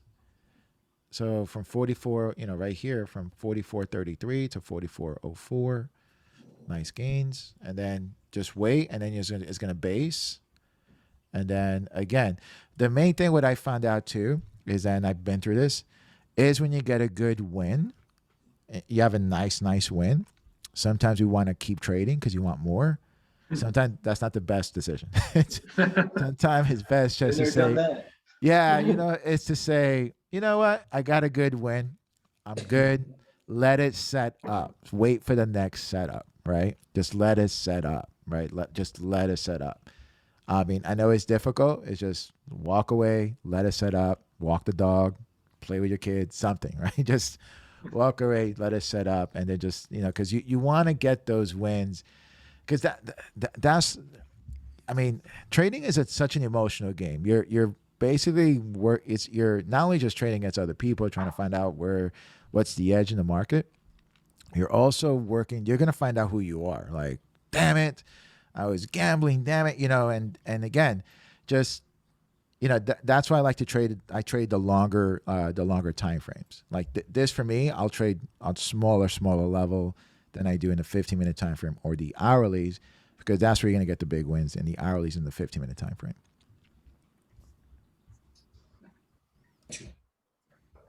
But you can use it here. Now, the other thing what you can do, if you don't like the 1 minute, you can always convert it to a 3-minute or 5-minute. And again, just find out what works for you. Now, do you see the 5 minutes? Do you see that clearly? Mhm. And to each his own. When do you see this clearly, or do you see the 1 minute clearer? No, I was just using the 1 minute to let me know when to get out of the 15-minute because if I knew that the MACDs are turning a certain way on the 1 minute, then that would just let me know that on the 15-minute it's time to get out. That's yeah. So and you can do that, but again, I want to share with you. There's other options too. You can also use the 5 minutes, right? And the 5 minutes is going to be one. It's going to be what 1/3 of the so 1/3 of the 15-minute. Mm-hmm. Let's say you want to increase your chances. You're going to be like, okay, let me go into maybe 3 minutes, and that's 1/5, right? So, and again, the moves will happen. you know, so if he took the move here, let me see if that's equivalent there. Okay, there. So here's a 15-minute. You start seeing breaking down. Look at the 3-minute. You're gonna get the dead cat bounce in the 3-minute. Do you guys see that? Mhm. Yes. So again, you see the move breaking down. You see this happening. You want to get a good entry. Let it pull back to the 15-minute, and you get the moves there. Boom, boom. This is already committing, and now you ride it, right? And then again, where do you get out? Maybe when it crosses, Okay. or again, where it crosses, or when they start shrinking. When they start shrinking, right? When again, think about the rubber band effect with these lines. They expand and then they contract. So when the lines start contracting, right? And these are money management rules you can say. So let's say you want to get some wins here, and let's say you're trading this. Let's say you bought this option for, let's say you bought so this is 45.80. You can probably buy the 4,500 put, right? Those are going to be around $4, right? And I think I remember because I traded that. It was like $4 right there, right? It starts going down. Now you're sitting at 44.40s. That $4 right now at 44.40 is now sitting at $11. Okay. So now what do? Well, you got a nice gain there. Okay. So if you want, you can either say, well, you know what? Got a nice gain. I'm going to sell it. I almost double my position. I more than double my position, right? I almost 2x'd it. Now sell off that. So your 4 goes to 12. And now you can go, well, it can go lower because the MACDs are going to go. I don't want to miss out. Okay, well then, easy. What do? You get back into not the 4,500s, maybe you get into the 44.80s. And now you buy with 20% of your gains right now. So you put, 20% is what? Maybe $3, $4? You put the $4 back into another option, right? And as long as this keeps going, you go. And then that's a way also that you can also keep locking in your gains, right? Does that make sense? Yes. And how did you pick that strike? Great question. So what I do is if you're going to be trading these type of options, I will highly encourage you to look. So if you're on Thinkorswim or if you're on whatever you trade on, Thinkorswim has, I do a watch list. And then what I do, I right click and I'll put on all the options I'm watching for the day, for the week, for next week. And I'm looking at the premium. So I'll look at maybe 4 or 5 call options, 4 or 5 put options. And I looked at this time frame, I looked at 45 because the volatility was super expensive. I don't want to pay, $20 for an overpriced option because if it goes against me, I'm going to take a big loss. Yeah, absolutely. Right. But I'm looking at the 45s. I'm thinking, well, that's $3-4. I'm okay with that because that can go 3x. So I asked myself, can we go 3x on that? The answer is yes, we can on the 45, especially if it's downtrending. And realistically, is 4,500 a pretty realistic approach? I'm like, well, yeah. I mean, if we look at this time frame, again, and I think I talked about this. This was Friday, right? We were there Friday. I know you've mentioned this before, and I've wanted to hear more about it. Yeah. So when I this is the dailies on the XPX. Yeah.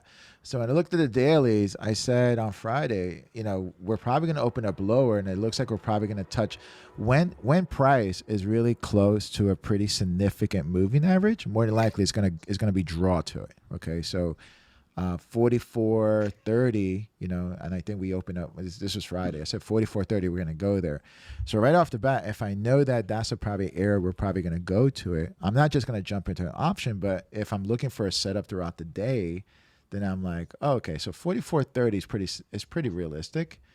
Those 4,500s are going to go. They're going to, because again, once we get that move, there's going to be a lot of activity. So the market maker is going to give you a lot of money for those things. So that's why, on a day like Friday, if I took the 4 to 12, I'll lock those in, and then I'll take a 20%, add more to it.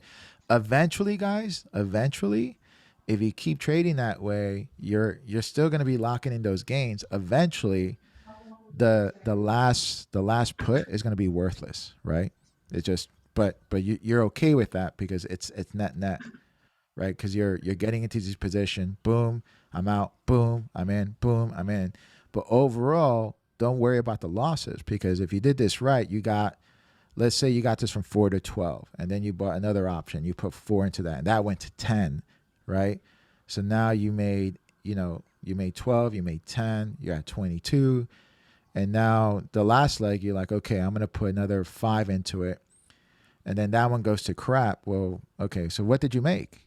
The last trade went to crap, but you made 22 points minus the 5. You're up, what, 18?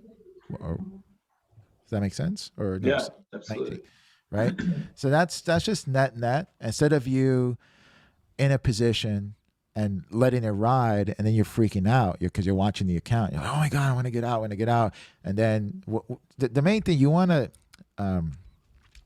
make it as easy as possible for you to make a decision, right? And I think a lot of it is because, if I might speak for myself, when I first started trading, yeah, I would get these moves, and I would see something go from $4,000 to, let's say, $30,000. I'm like, yeah, this is great. I made $30,000, and price fluctuates, and I was back down to 25 to 20. I'm like, oh my God. And, and then I start beating myself up because I let 10,000 on the table because it was 30 and I sold it at 20. And I'm like, and then again, that could cause a lot of, it could lead to a lot of bad decisions down the road. So ultimately, if you say to yourself, well, I know it's going to fluctuate. I made my money. I'm going to put a little money back into the trade. Eventually, the last one's going to go to 0. I'm okay with that. Not a big deal. And then my account is green for the week. And because at the end of the day, that's what matters. You want to get your account green and start working with profits. And just, the name of the game is just, get as much as you can and know that the last trade is going to go to 0. And that's proper money management. Makes sense. Hey, Angel, are you using, like, say you're setting up an intraday trade, are you using mechanical or mental stops? Great question. So, for stops is mostly mechanical. Okay. Like I'm looking at mechanical, and I'm looking for the momentum. So basically, if I'm into the trade, and this is where the MACDs come to effect. Like, let me see if I can. So I'll give you an example. Let's go to Google because that was a trade. Let me go here. 15-minute time frame. Okay, so let's look at Google. And if I look at Google here, there was one day that it went against me, and I think it was here, right? So Google, I was hoping I can fill this gap up here at 22.72. I think it was this day, right? And very quickly, you see the MACDs. They start turning. They're bounced up at 50. This is a nice textbook entry, right? So you get in, you're in. Again, we're swinging up, right? So we swing off these lows, we go up. So, and this can move, right? So 27.23 had a nice 20-point move. Very quickly, it turned against me, right? And I was hoping to get up here at 27.70, right? Because I thought that was going to go there. Unfortunately, when it turned, right, I start now getting out of that trade. And again, I think I took a small loss because once these things reverse, you can tell in the premiums that the market maker, nobody wants to buy calls anymore. So he's going to take out the premiums really, really quickly. And right off the bat, you start to notice something is up, right? So I'll get out of that trade. If I don't really have a good handle on it, and if I really don't know what's happening, then I'll just kind of just chill, lay out, and wait for a better play, if that makes sense. Mm-hmm. Right. But ultimately, at the end of the day, it comes out to, know your risk, know your risk profile. So what I mean by that is if you have, everybody's different. So if you want to risk, what's your risk profile? What do you feel that you're comfortable with losing, right? So if you have a $10,000 account and you're like, Angel, my risk profile is $1,000. Okay, great. Then you should put up $100 trades, right? So you're not going to be looking at XPX. You're probably looking at SPY or QQQs or IWM. And you just know, okay, $100, that's $1. If that dollar trade turns to $3, $4, you're out of that trade because you want to build your account little by little by little. So again, one turns to 2 or 3, you're out. So again, there is no such thing as a perfect exit, by the way, guys. There's no such thing. At the end of the day, it comes down to what are your goals and what's your objective. If your goal is to make money or build your account, then build your account. If you buy an option for 1, it goes to 2, that's a solid trade, right? Get out of that trade. You just turn it to 2. And ultimately, that's it. Now, if your risk profile, that's if your risk profile is $1,000, right? If you say you have $1 million account, and again, everyone's different. I've had people who tell me they got $1 million account and their risk profile is $10,000. Okay, that's your risk profile. That's fine. Then you're going to be trading $1,000. Now, I have people who have $50,000 accounts and they say my risk profile is $50,000. Okay, great. Then you're going to be putting on maybe $3,000 trades or $2,000 trades or maybe $4,000 or $5,000 trades, right? Because you have to adjust for, all right, not every trade is going to go, but when you do get a good trade, at least it can probably go 3x. That's the minimum that I look for my trades when I enter. I look, does it mean I get it all the time? I don't. But it has to have the potential to go 3x. So when you look for that option, and this is how it's going to tell you whether you're going out of the money, too far out of the money, or if you're going too, so ask yourself, if you're going out of the money, does that option have the potential to go 3x? If it does, then it's a good option. If it doesn't, then you probably want to go a little closer. Okay. Yeah, but ideally, when you trade the system, again, so the key levels we want to watch for is, if I go back here, is you want to be looking for, always start off, key levels. Look for the 200-day moving average. Look for the 50-day moving. Oil price leads back to the 50. And again, we're looking at Google right now. Look at Google. Look how beautifully it bounced off the 50. Do you guys see that? That's the daily? That's the daily. So these are dailies, right? Now, when it breaks, it's going to break. And this is a dead cat bounce on Google, right? So this is on the daily. Look, it broke, hit the 200-day, came back to, now it sometimes doesn't go exactly to the 50-day, but look right here. This is a dead cat bounce on the 50-day, and it broke lower. Now, Google is right at jeopardy of breaking the 200-day moving average, and they're taking it down right before earnings. Right. So again, this is revealing a lot because Google is one of those companies that actually made money. Right now, and they're having issues with advertisements and the antitrust things, whatever. But the antitrust thing is not really a big deal. It takes these guys like, somebody's in here. It takes guys like, somebody's trying to get in. Let's see. Moses. Okay. It takes think when you look at the antitrust deals on Google. How long does it take the government to actually fulfill on those lawsuits? It takes them, 5, 10 years, 8 years? It takes them a long time. So it's not really a big deal, but, as far as Google. But I think with this right here, if you start looking into the company, I think it's going to affect it because of the, again, they're reevaluating all companies right now. The cash flow discount rate, it's just cash becomes more expensive. It's like they're just going to discount everything at this moment of time. So if you're a longer term trader, just chill, wait, let it do its thing. And there'll be an amazing opportunity to start buying these things at a much lower value because the PE ratios are really, really stupid high. As clear as you can see on the S&P 500 when I showed you that, it's just going to reset. And again, is that the beginning of a bear market? When it reset and everything.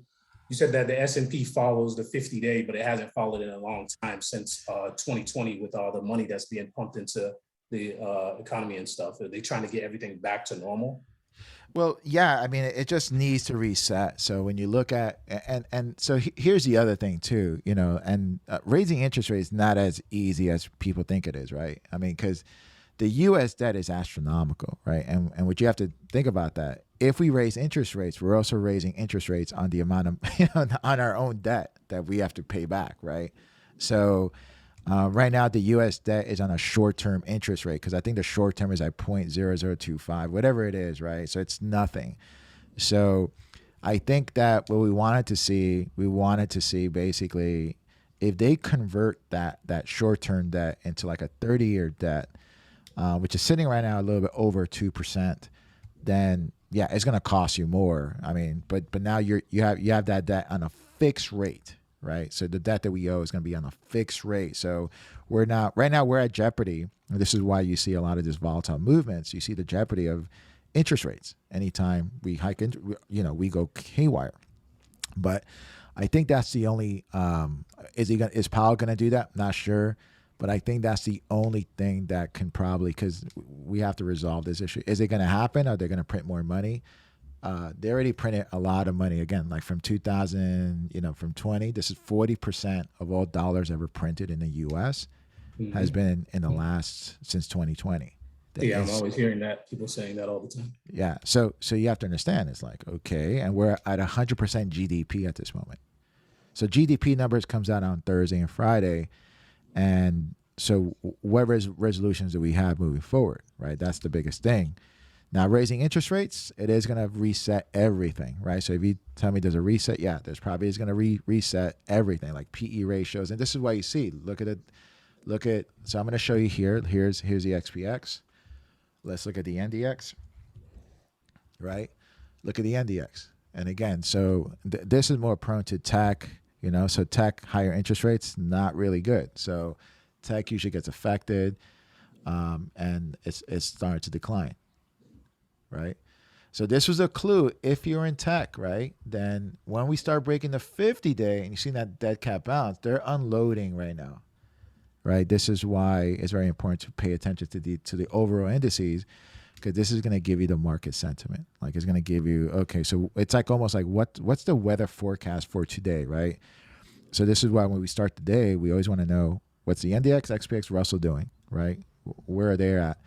Because then that's going to give you a heads up. Oh, should I be bearish or bullish for the day? Oh, okay, so we're looking a little bit bearish. We've been bearish now. Now, again, we probably need to reset because we're pretty far away from the 50. How far are we going to go? I don't know. If we look at the Russell,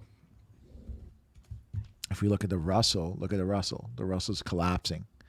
And the Russell, look at this one. I mean, I think I pointed this one out. Look at that cliff. Do you see this consolidation here? And then, again, these were levels of demand. And now where there was people buying, people are what? Selling, right? Do you guys see that? Yeah. Right? And again, look at the MACDs. The MACDs told you that this was probably going to swing down, and it just broke down. And how low is it going to go? I mean, there's nothing here till about 17, let's say 1750. Is it going to happen all at once? I don't think so, but it sure looks like it, but it should consolidate at some moment in time, and there'll probably be another opportunity to go to the downside. But I mean, they're selling off, and this is the overall market,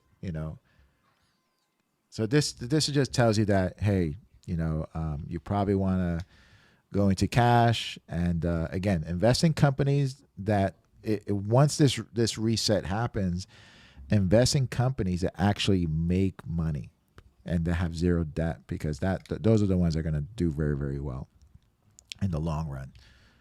But there'll be bargain prices to get into these things. But as far as a momentum trade, you can use it on the 50-day moving average as well, right? As you can see. If you want to trade them a little bit longer term.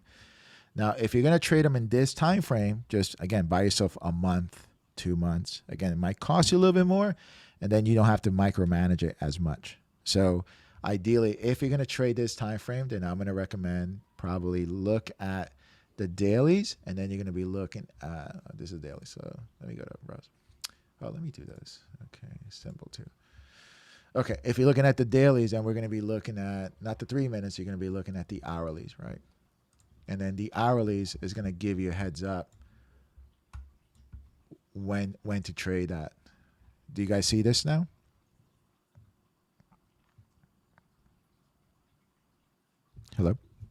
Yeah. Yeah. Oh, okay, yeah. So if you see these moves here, look at these moves. And again, sometimes it's better to kind of step out. But as you can see, this was this move right here. So when we saw the 50-day breakout, that was the same day where we saw it breaking down. And the MACDs gave you fresh set of MACDs on the hourly. So if you would have bought like a week option or 2-week option, you would have done extremely well. And for those, when you go that far out, you can go a little bit further out of the money. Like if you're trading like maybe a 2-week, 3-week option, go further out of the money. But if you're trading on a shorter term time frame, don't go that far, because it's not. Again, ask yourself, can it get there within that the expiration of that contract?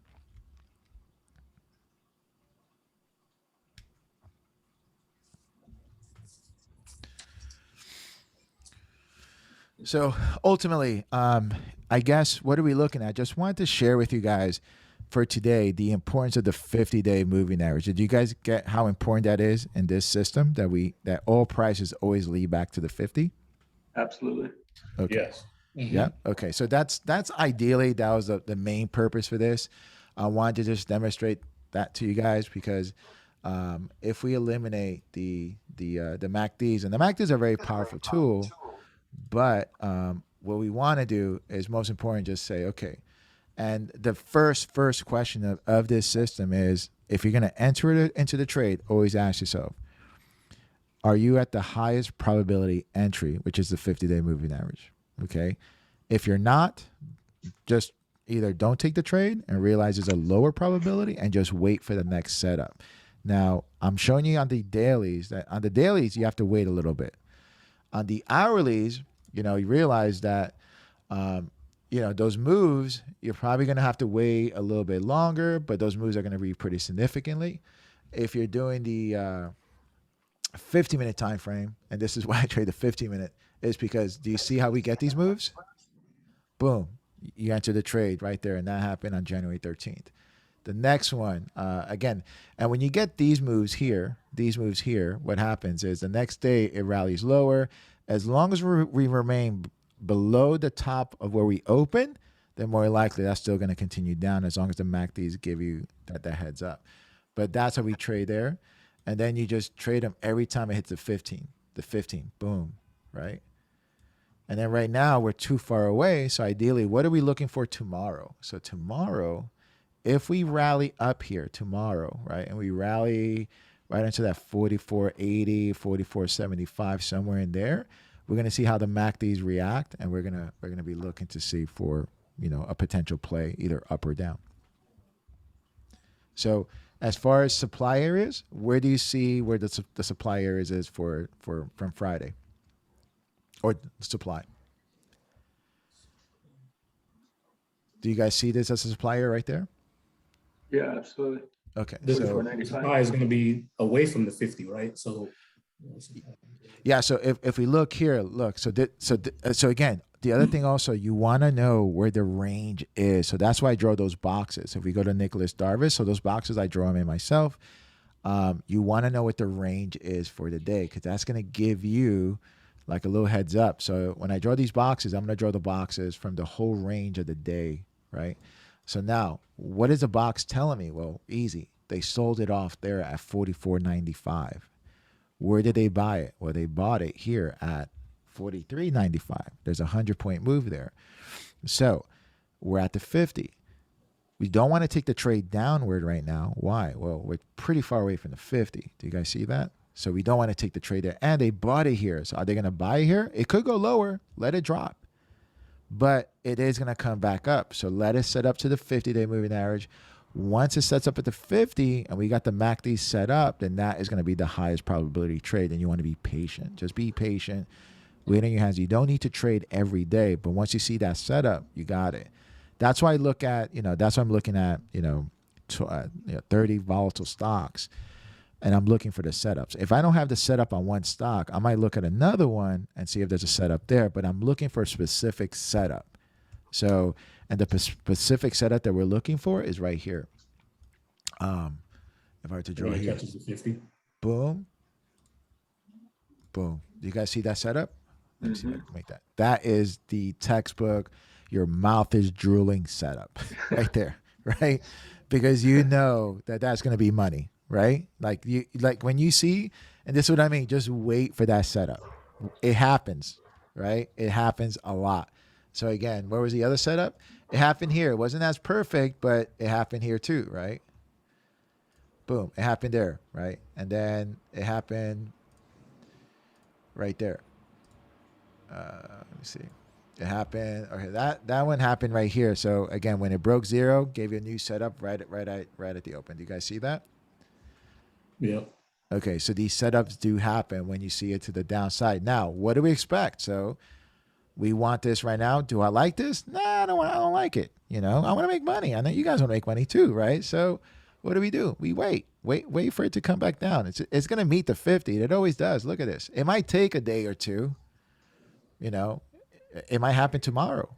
And if it does, then we're going to trade that. But this is what could happen maybe going into Wednesday. Now, Wednesday, how are we going to trade that? So here's a lotto play for Wednesday. We know that the Fed is going to move one way, shape, or form, right? It's going to move big.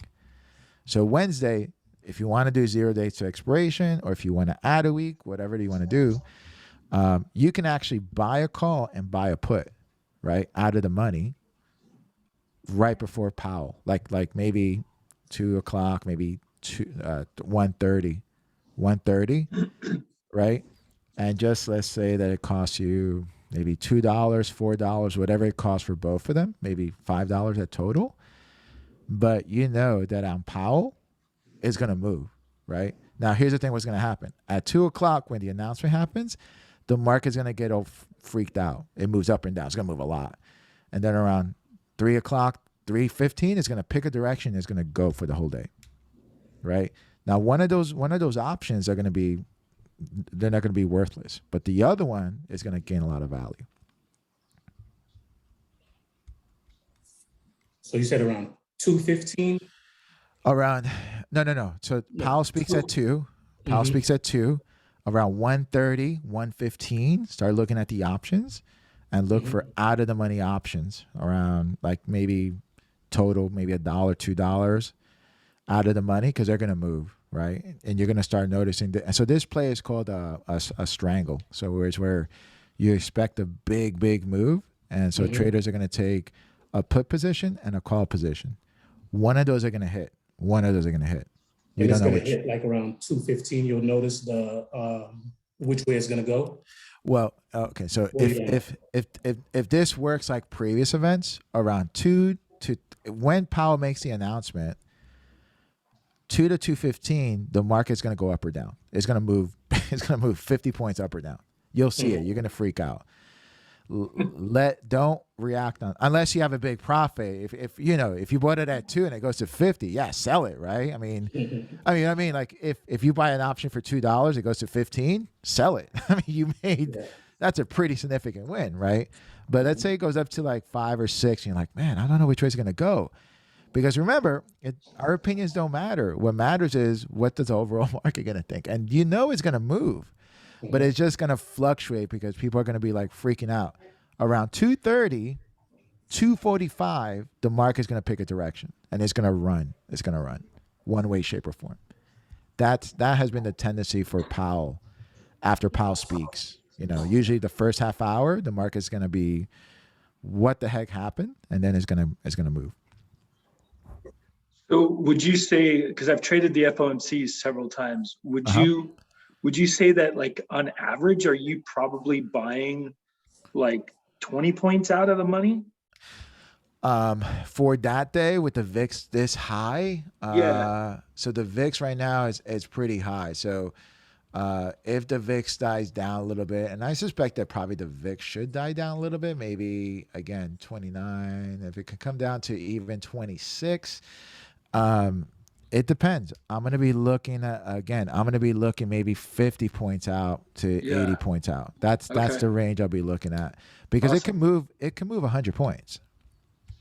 When you look at the FMOC, it'll move 100 points easy. Oh yeah, no, absolutely. And I'm just curious your style here because I've always bought near the money options and exactly what you're saying, like I got crushed. I mean, there was days where I made huge amounts of money, Yeah. but the losers suck. Yeah.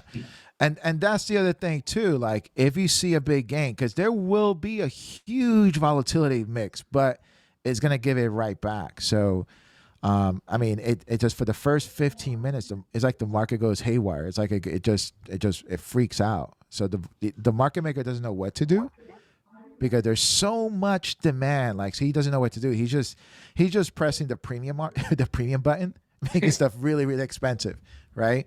So a good rule of thumb, if you want to even trade on that him pressing the premium button, if you bought an option for 3, put it for 8, see if it gets filled. Right? Because for the 15 minutes, you might, people are going to freak out.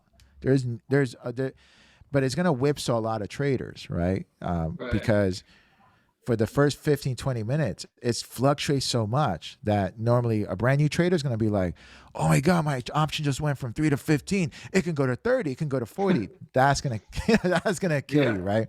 Because then you're like, crap, it went to 10. Themselves, damn it. And then it goes back up to 50. You're like, damn it. Been there, done that.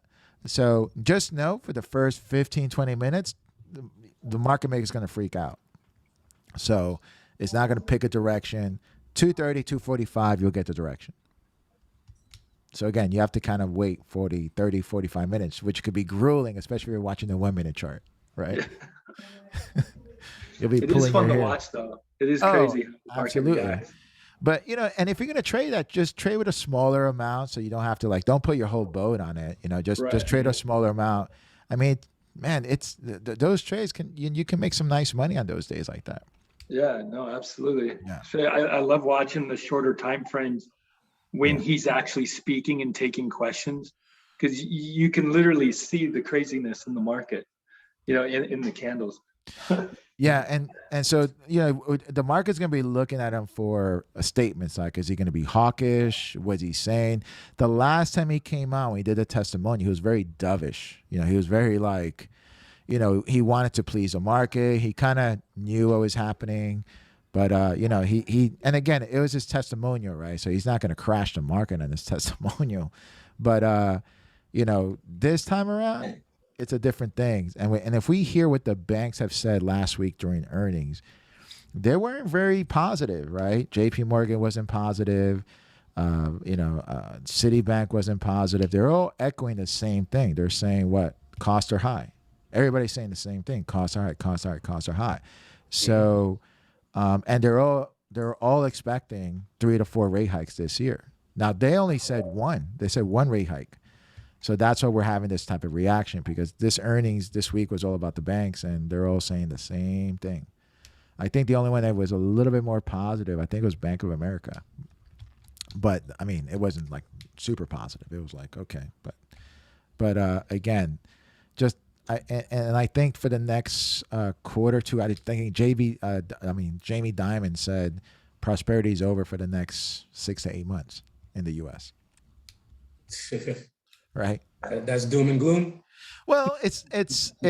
I think he's just saying it's slow growth. I think that's why growth stocks are getting hammered, right? And they're just being reevaluated, right? And just think about this for a second. Like, yeah, Tesla stock's at 1,200, great company, but if money's getting tighter and they're reevaluating all of the economy, all the PE ratios, they're just going to put it to a fair value. So. Is Tesla a good company? Yeah, still a good company. It's probably the best EV car company compared to others, but they're now reevaluated at a lower price. So Tesla can be at 800 or 700 compared to the other companies. That's still pretty good. It's just because PE ratios are stupid high, and there was an abundance of money supply in the system, and they're trying to bring the money back in because they're just too much. And remember, we gotta increase our GDP ratios, right? Our GDP is 100% to our debt. That's not good. That's we have to create our GDP, and GDP numbers comes out I think Thursday or Friday, so that's also going to affect a very volatile market. But if I were to guess for this week, we expect the VIX to pop down a little bit again, and if we measure you want to know the ranges of the VIX can give you a clue, and if you're using TradingView, one of the things that I do throughout the day is, I'm going to be setting this alert right up here. So I'll put an alert there. And I'm not looking at the VIX all the time. But when that dings, Trading Me does a really good job of alerting me. And if I'm thinking bearish, then it's just going to validate we're thinking bearish. It's probably going to go higher, right? And if we look at the VIX in a longer time frame, if we look at it, I'm going to go monthly. If we go to the VIX, if we look at these spikes, right? Look at these spikes. These spikes usually coincide with high interest rates when they were raising rates. And they usually go in the 40 to 50 range, right in there. So they coincides with 010. All those times that we look at the XPX, it just coincided with that. So recently, this is monthly. Let's go weekly. Recently, we're not quite there yet, but we can probably go into the 40 range or 50 range pretty easily on the VIX. And if that happens, that means that we're probably going to go lower. Hey, Angel.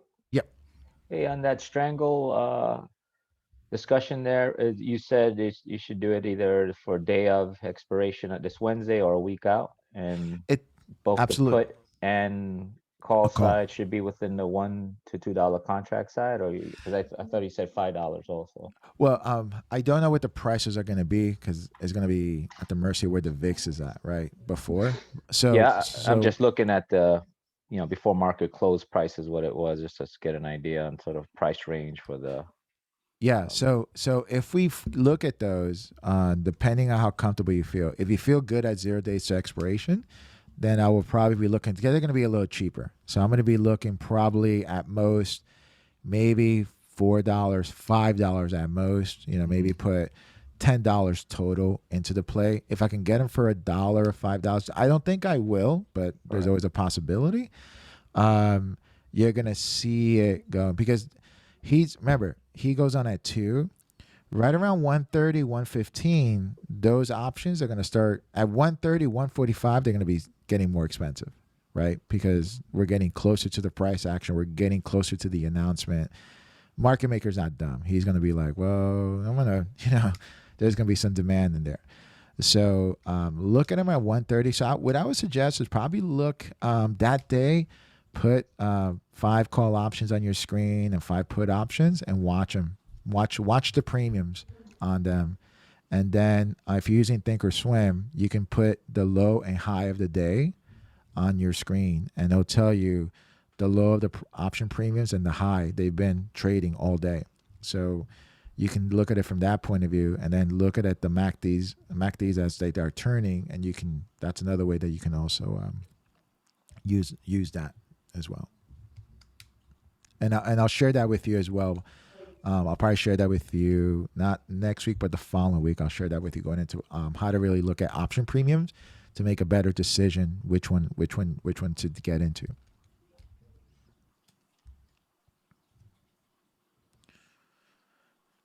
Does that make sense? Yeah. No, thanks. Okay. Cool. Do you draw those boxes daily? I'm sorry?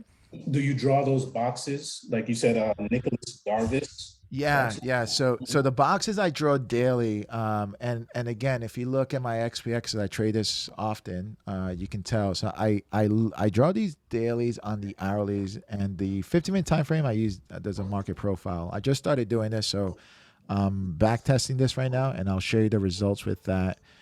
In 2 weeks, 3 weeks, I'm just getting a lot of data on that to see how we can utilize that.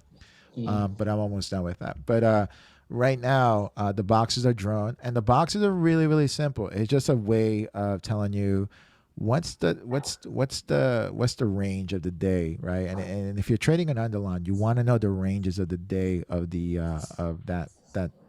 of what you're trading, right? You want to know the ranges of it. So again, and I also want to know the weekly range. So if you notice, this is the weekly range. Notice where the 50-day is at. The 50-day is at the top range of last week. Do you see that? Mm-hmm. So we know that this is going to serve as a level of supply. There's supply up here, right?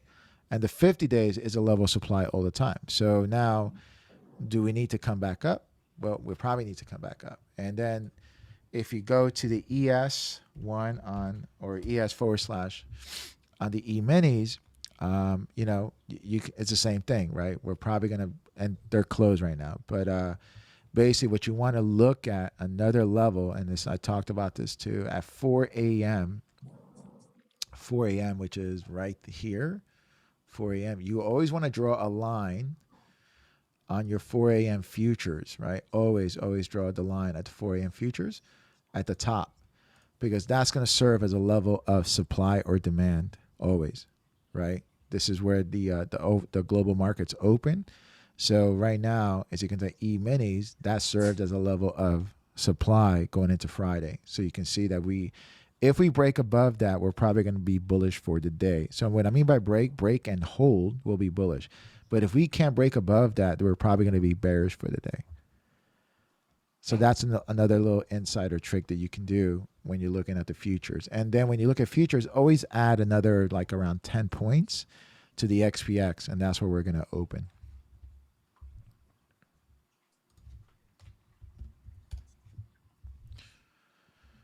All right. Is there any other questions?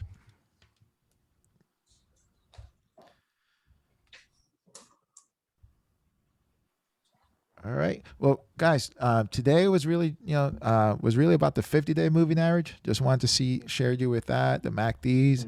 What I'm going to do next week we're going to cover MACDs and much more exquisite to really understand the how to really utilize the MACDs effectively. We kind of went into a little bit today, but I want to kind of, again, repetition is the mode of our learning, right?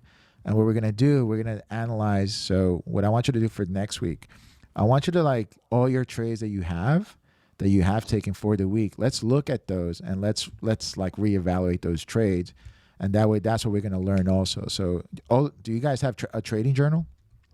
Mm-hmm. You do? Somewhat, yeah. Somewhat? Okay. Yeah, I use it for notes that you say, like little tidbits, and also Okay. things that I trade. Yeah. Beautiful, beautiful. If you can just get one for your trades, Mhm. and just put in like a couple of things, why you got into the trade. So always ask yourself, how far away from the 50-day moving average are you? Okay, that's number one.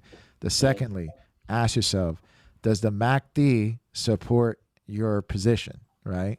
Are they just starting or are they just beginning? Where are they, right? And just always support your decision. Like, has the momentum started already? Or am I midstream or at the end, right? And then watch the key levels too. And then just tell me, because a lot of times what we want to identify, if the trades aren't working out, is it because you don't believe in them? Is it because you got greedy?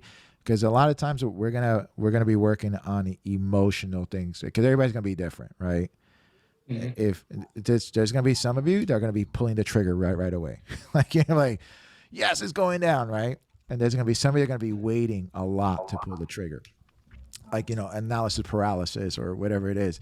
So if we can identify exactly to resolve that and get it resolved quicker than much sooner than later, then that's going to help with us growing your account as well.